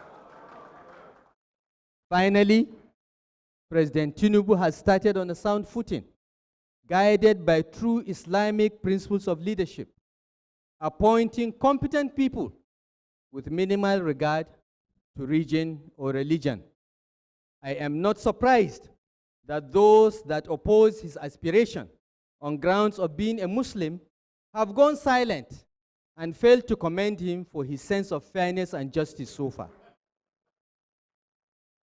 Let us all, as Muslims, pray for him to make us proud as Muslims. Let us all pray for him as Southwesterners, and let us all pray for him as Nigerians to succeed. Congratulations, Professor. As you launch your biography today, I join everyone here and elsewhere to wish you long life, happiness, and prosperity. May the rest of your life be the best of your life. You have done very well in all your professional, academic, and civil right roles in life. We expect you to continue your activism in retirement. There is work to be done, and there will still be some unreasonable Christian voices to respond to. So don't be quiet, remain who you are. I must say, I don't agree with you or Murik all the time, but it is a voice that needs to be heard if we must build a nation where no man is oppressed. Thank you all for listening. God bless Murik and Professor Akintola. God bless the Federal Republic of Nigeria. Takbir.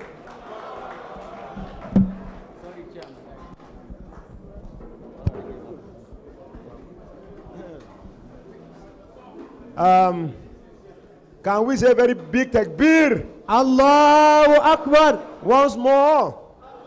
Allahu Akbar. Once more. Allahu Akbar.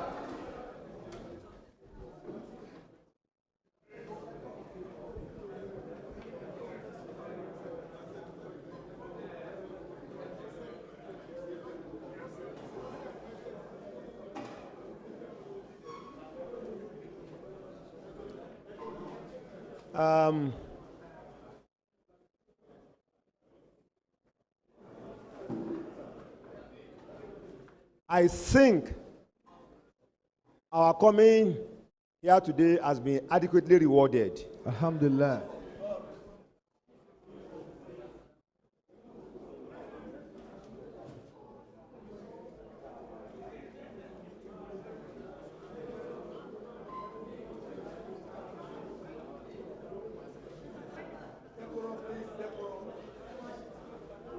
Now, in 30 seconds, let's take our seats quietly.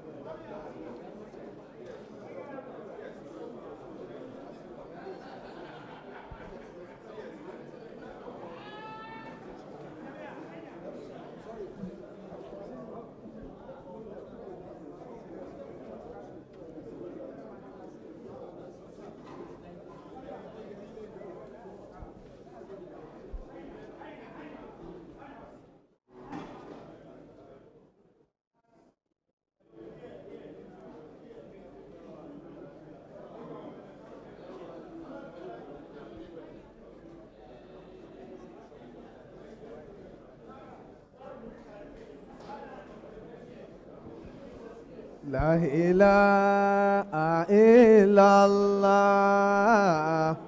La ilaha illallah. Allah, Allah. Muhammadur Rasulullah. Al-Qur'anu kalamullah. Allah, la ilaha illallah. La ilaha illallah. Allah, Allah. Muhammadur Rasulullah. Al-Qur'anu kalamullah. With the permission of the chairman, let me quickly recognize. Please, let's have our seats. Please, let's have our seats. Nítorí Ọlọ́run, let's take our seats. Please, let's take our seats. All right, with the permission of the chairman, let me quickly recognize the presence of the Chief Imam of Lagos, His Eminence Fadilatul Sheikh Sulaiman Abu Nala, Adamallahu hayatahu. À ń kí àwọn bàbá kí wọ́n máa wọlé. Bákan náà là ń kí gbogbo àwọn ìmáàmù wa, àwọn bàbá wa tí wọ́n jọ wọlé. Kí Ọlọ́run ọba kí ó jọ kí ó bá ní kí wọ́n. Látòrí àwọn bàbá wa olórí Ratibi of Lagos, Fadilatul Imam Tijani OS Gbajabiamila, Adamallahu hayatahu. Also permit me to recognize the Serikin Hausawa Agege His Royal Highness Alhaji Muhammad Bogan Kadai, the national leader in the Tribal Traditional Leader Association of Nigeria. Also, I will be recognizing the presence of Alhaj Tijani Boronu, the former chairman of Rexton Mosque, Alhaj Hafiz Adeoye Abiodun, representing the MD of Lotus Bank. Also, let me recognize Alhaj Imam Abiodun, Imam Isaleko Mosque, Ikorodu, Iselem Mosque, Ikorodu. Also, Alhaj Ishaq Lakin Akintola from Ikorodu too. Alhaj Rafiu Adewale, you are highly recognized. Serikin Hausawa Agege, Alhaj Musa Audu MFR, you are heavily recognized. Also, let me recognize the Dean of Faculty of Science, LASU, Professor Akintola Shehu Olatunji. Let me recognize the representative of the Vice Chancellor, Lagos State University, Professor Masoud Taiwo Salisu. You are welcome, sir. Takbir. Then we have guests from Iwo Kingdom that followed our Oluwo of Iwo to this program. We have Barrister Ismail Kudaisi, the Babalaje of Iwo land, Alhaji Kamal Okunla, the Seriki Muslimi of Iwo land. You are welcome, sir. Also, we have Alhaj Abdul Wahab. Alhaji Abdul Wahab the Kirulai is the Otuba of Iwo land, and our great professor, Professor Lai Olurode, the President, Iwo Board of Trustees. You are welcome, sir. Assalamu alaikum warahmatullahi. Please, can we have some quiet moment here? Photographers, please. We are going to the book review now. Book review, that's why we are here. Professor Mahfouz Adejimeji, Vice Chancellor, Aman Patigi University, Kwara State, is here to do justice to this. So please give him the microphone. Professor Mahfouz, you are welcome, sir. Our National President of Ansaruddin, you are welcome, sir.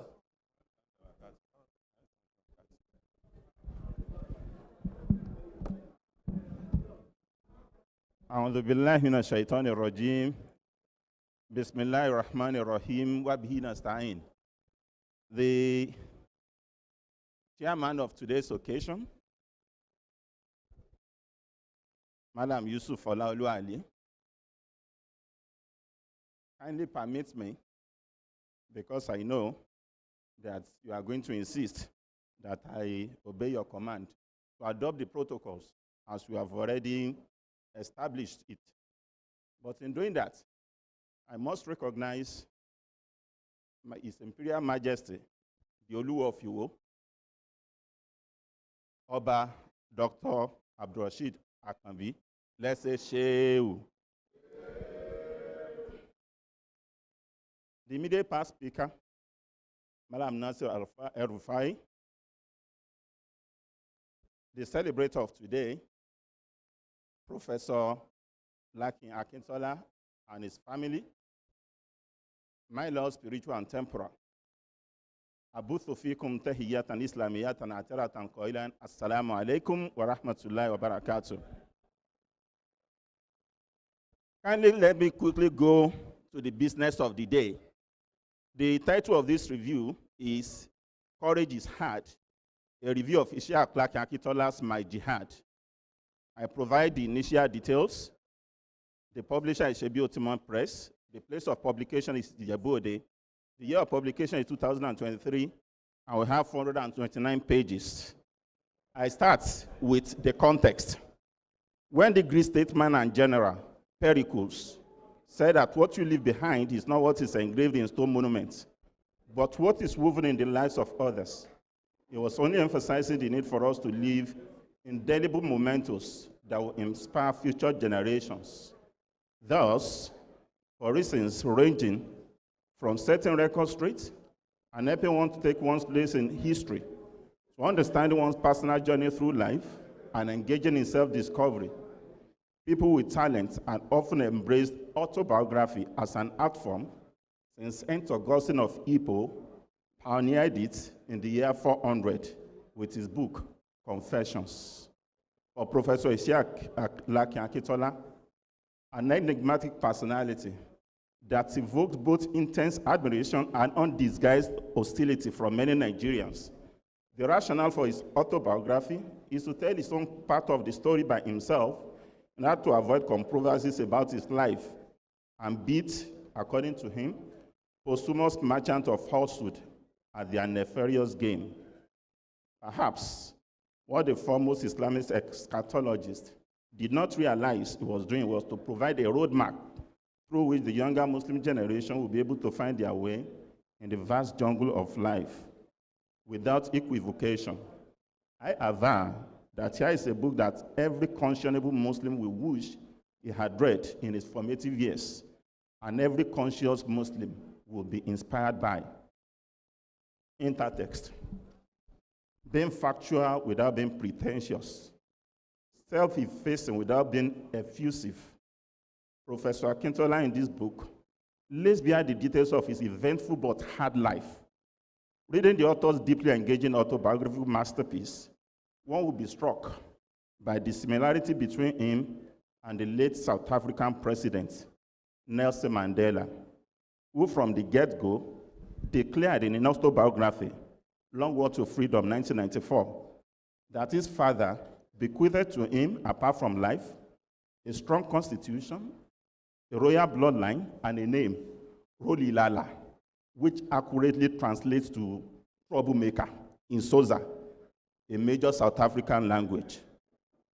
Though Mandela did not believe in names being destiny, as believed in Yoruba cosmology, he still emphasized that friends and relatives ascribed his terms that he caused and weathered through life to the name that he was given.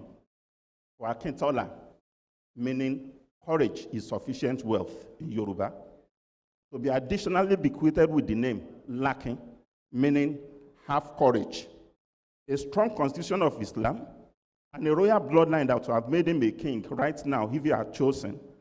Our author is typically Mandela.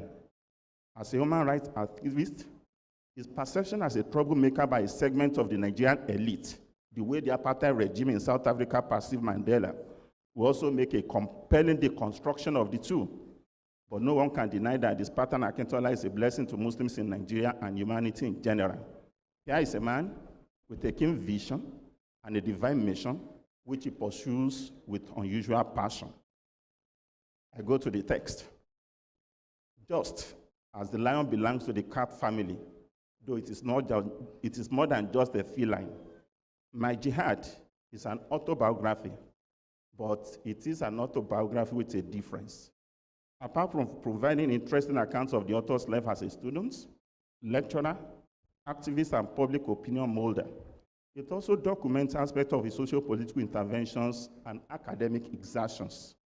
The book is a magnum opus of a peripatetic da'iya, caller, a restless social activist, and a complete gentleman who burns himself like wax to illuminate the path of others. My jihad is a gripping account of a life of exceptional courage, inimitable self-discipline, infectious simplicity, uncommon contentment, and unwavering commitment to humanistic and transcendental causes. Written in a racist style and accessible diction, it is a book that any educated mind will find nourishing and downright unpardonable, especially the autobiographical component that constitutes the first 197 pages or half of the book. Structurally, the book before us is divided into 5 chapters, apart from the foreword, the preface, and the introduction. The choice of 5 chapters can be stylistically associated with the author's fascination with Islam, the religion of 5 pillars, the teachings of which percolate the book. As Akintola himself notes, the first 3 chapters are the real story of his life, what Mahatma Gandhi would call the story of my experiments with truth, the title of his own autobiography. In chapter 1, we encounter the making of an intellectual jihadist, where Professor Akintola takes us through the journey of his background with interesting accounts that will make one burst into laughter. Quite unpresumptuous and down to earth, he gleefully shares his childhood pranks, the bicycle he rode in Ile-Ife, till he had an accident that was almost fatal. And now he disguised as a photographer to attend a public demonstration of firefighting techniques at the Enua Square before the palace of the Oni. His April Fool's prank of shouting, "Harik, Harik, Harik, fire, fire, fire," as an international student at the prestigious Al-Azhar University, Cairo, almost led to his expulsion. But the courage and bravery in him will make him talk himself out of trouble if other African students acquiesced to racist laws and endured being pelted with stones like lizards, his hair combs will be different, because he will go out on the streets of Egypt, on the streets of Cairo, with his own stones in his pocket, and return missiles with missiles, teaching the Egyptians of his times of lessons that not everybody will tolerate nonsense. In Libya and Germany, there were unforgettable memories, and the bittersweet story of his PhD adventure at the University of Ilorin is symptomatic of the axiom that before a righteous man will fall into a pit, in a pitch that night, lightning will strike to illuminate his path. They wanted him to miss his PhD defense, but he was luckily attending a conference at the same University of Ilorin where the defense will hold without him having a clue. In chapter 2, the story of Morik, the making of a human rights activist and the manifestation of jihad in me, the reader encounters Professor Akintola's radical background, where voicing out a concern about the rights of his fellow students almost led to his expulsion from MAD, Ibadan. Anytime there was injustice, Akintola would write to defend others. Even standing against fixing examinations during the Juma time at Lagos State University, contrary to the university rules and regulations, ending what he calls a satanic sermon during a private prayer session.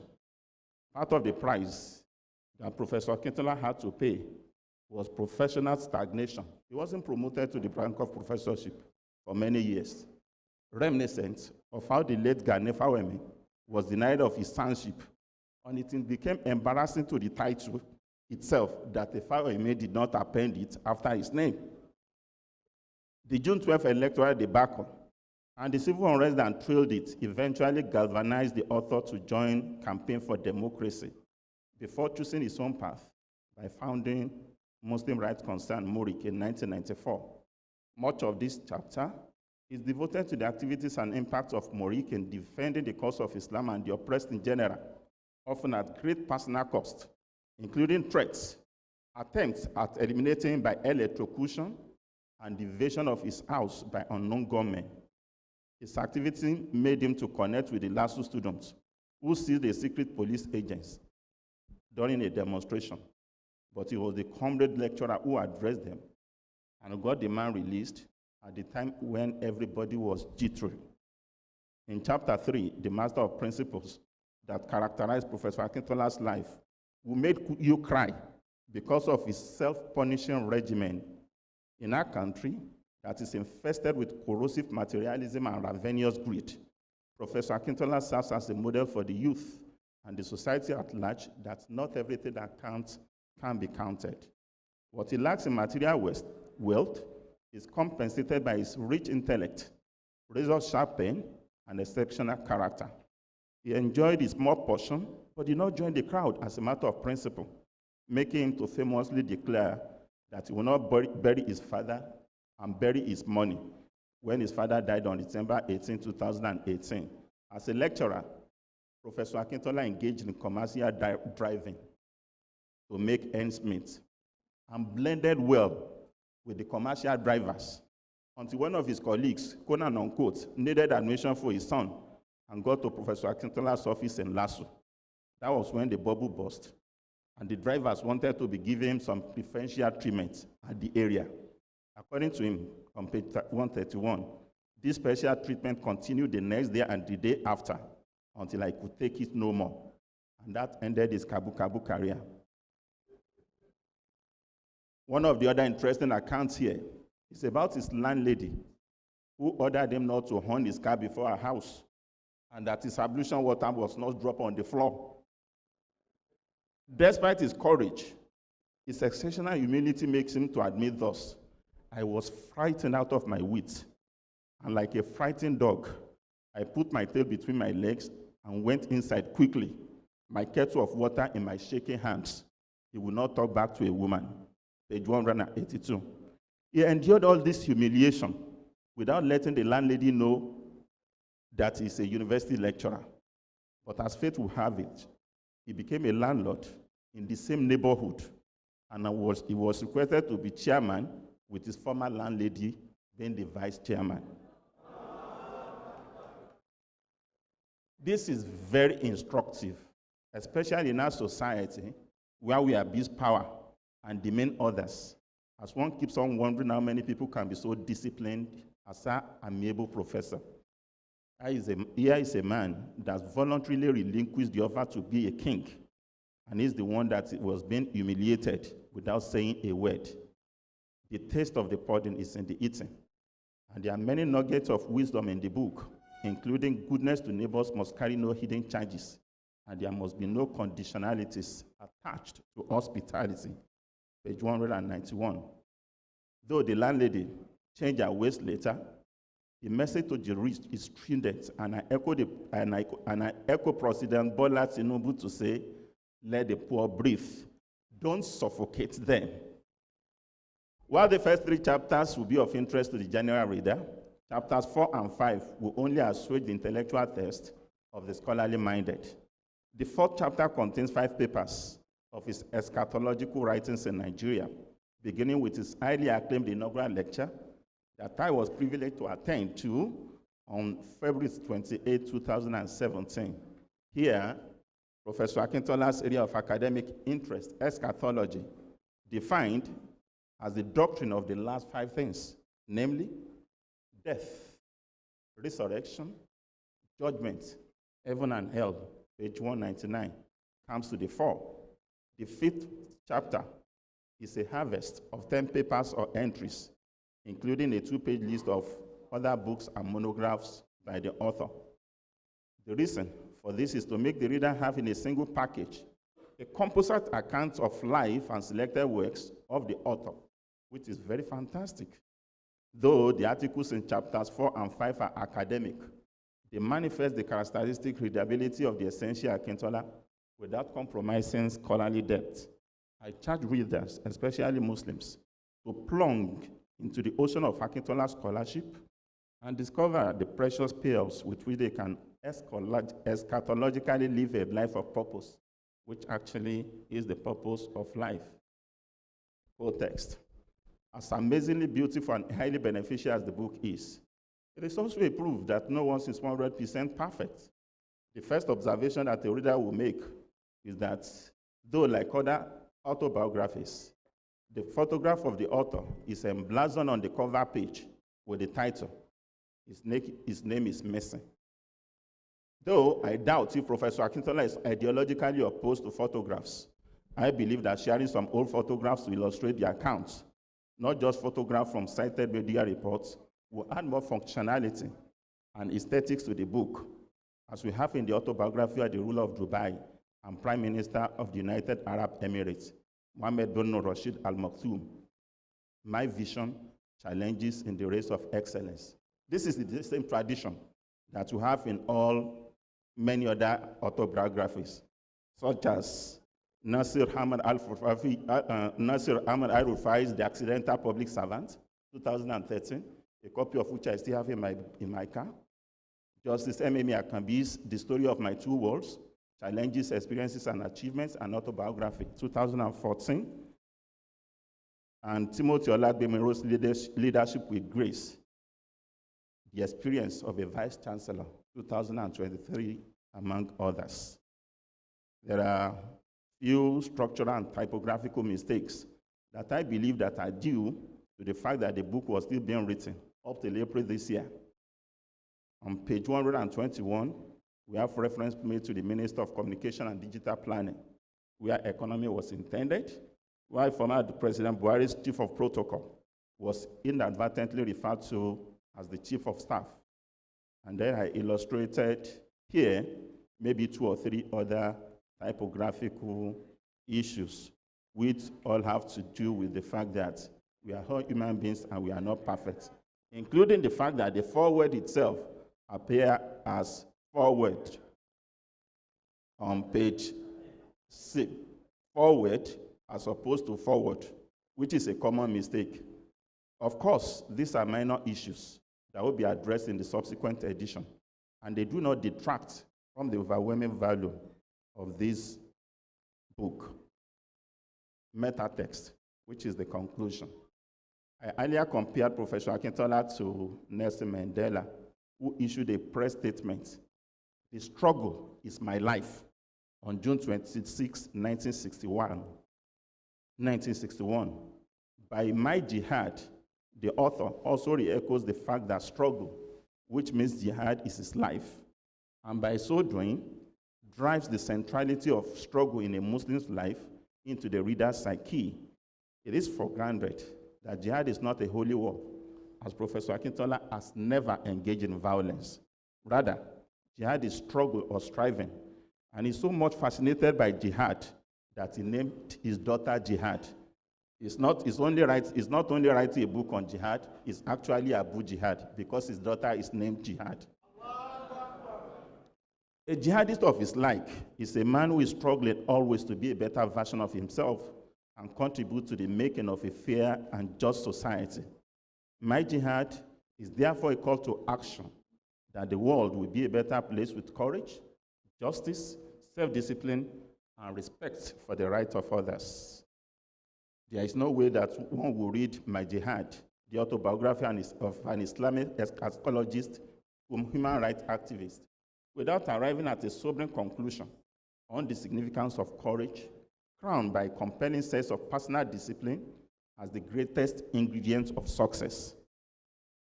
After all, Aristotle said that courage is the first of all human qualities, because it is the quality which guarantees others. May the Almighty Allah multiply Professor Akintola's kind and grant him more health as he retires from Lasso without being and humanity. This is a book that everyone should read to challenge their perspective of success. It is a treasure trove for the Muslim youth, particularly students of tertiary institutions in Nigeria and Africa. In reading this important addition to literature, I advise you that you keep a handkerchief close, because you will laugh and you will cry as a result of the sheer profundity of the author if you are emotional. Please obtain a copy and get a life. Thank you very much for your attention.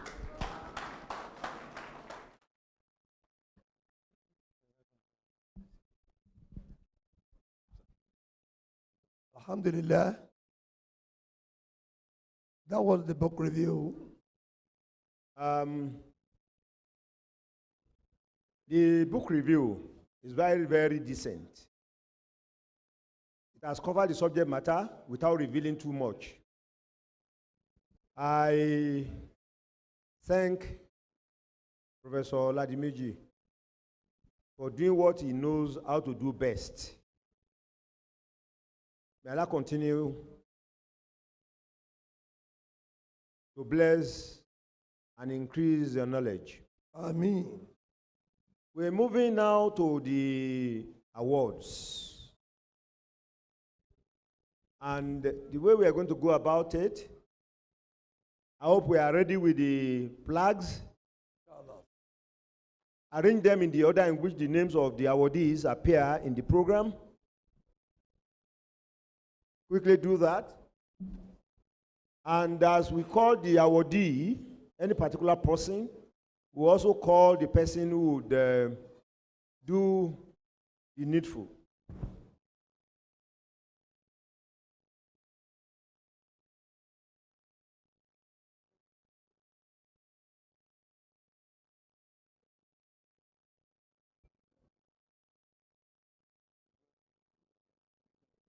Now, as with the award will be going on, the documentary about the celebrant will also be playing in the background at our back here, at my own back, but in your own front. So please, let the documentary be on so that we also be doing, we are multitasking now. Immediately after the awards, then there will be 2 to 3 minutes cultural display by the Hausa community and the Yoruba community. And then thereafter, we'll do the presentation of the book that has just been reviewed. In Arabic, English, and French at the Al-Azhar University, Cairo, in 1979. He continued with his master in Islamic Studies at the University of Ibadan. Thank you very much. 1981 and 1983, respectively, and also his PhD in Islamic Studies at the University of Ilorin in 1990. His doctorate thesis is in the area of eschatology, the study of the Islamic doctrine of eschatology. May I invite our keynote speaker, Professor Ishaq Akintola, became a lecturer of Islamic Studies Governor at the Lagos State University, LASU, to please step forward and retired on to July 10, receive his 2023 award after 39 years from of the immense president of experience. Muswen. He is the founder and executive director of the Razak Muslim Rights Concern, Oladejo, Murig, an Islamic human rights organization. He is also the founder and the ambassador of DAWAH Embassy, a Persian outfit that organizes public lectures, print and distribute Islamic tracts free of charge. Akintola began his journey in human rights activism when he joined the late human rights activist Dr. Beko On behalf of Chief Gani Fawemi, Professor Falana, Professor Odion Akin and others Lakin in the Akintola. Campaign for Democracy (CD) to confront It is military my dictators. immense pleasure Because of his love for the poor masses and his commitment to present fighting for their this freedom, award he conceptualized a to personal our philosophy for fighting oppression in which he ubiquitous, says, "I remain oppressed until the hungry former are fed, the sick Executive healed, Governor of the naked Kaduna clothed, State, and the His homeless Excellency sheltered. I remain oppressed until every Malam single female Nasir Muslim who wishes El to wear Rufai. hijab does so without any Thank you, fear sir. of molestation. I remain oppressed until Friday becomes a work Takbir! freedom. I remain oppressed until every Nigerian Muslim enjoys all civil liberties as enriched in the Constitution of the Federal Republic of Nigeria. I remain oppressed." In one of his wise cracks in this book, Akintola says, Your Excellencies, "Goodness to neighbors must carry no distinguished hidden ladies and charges, and there gentlemen, must be no conditionalities attached to hospitality." I am deeply The touched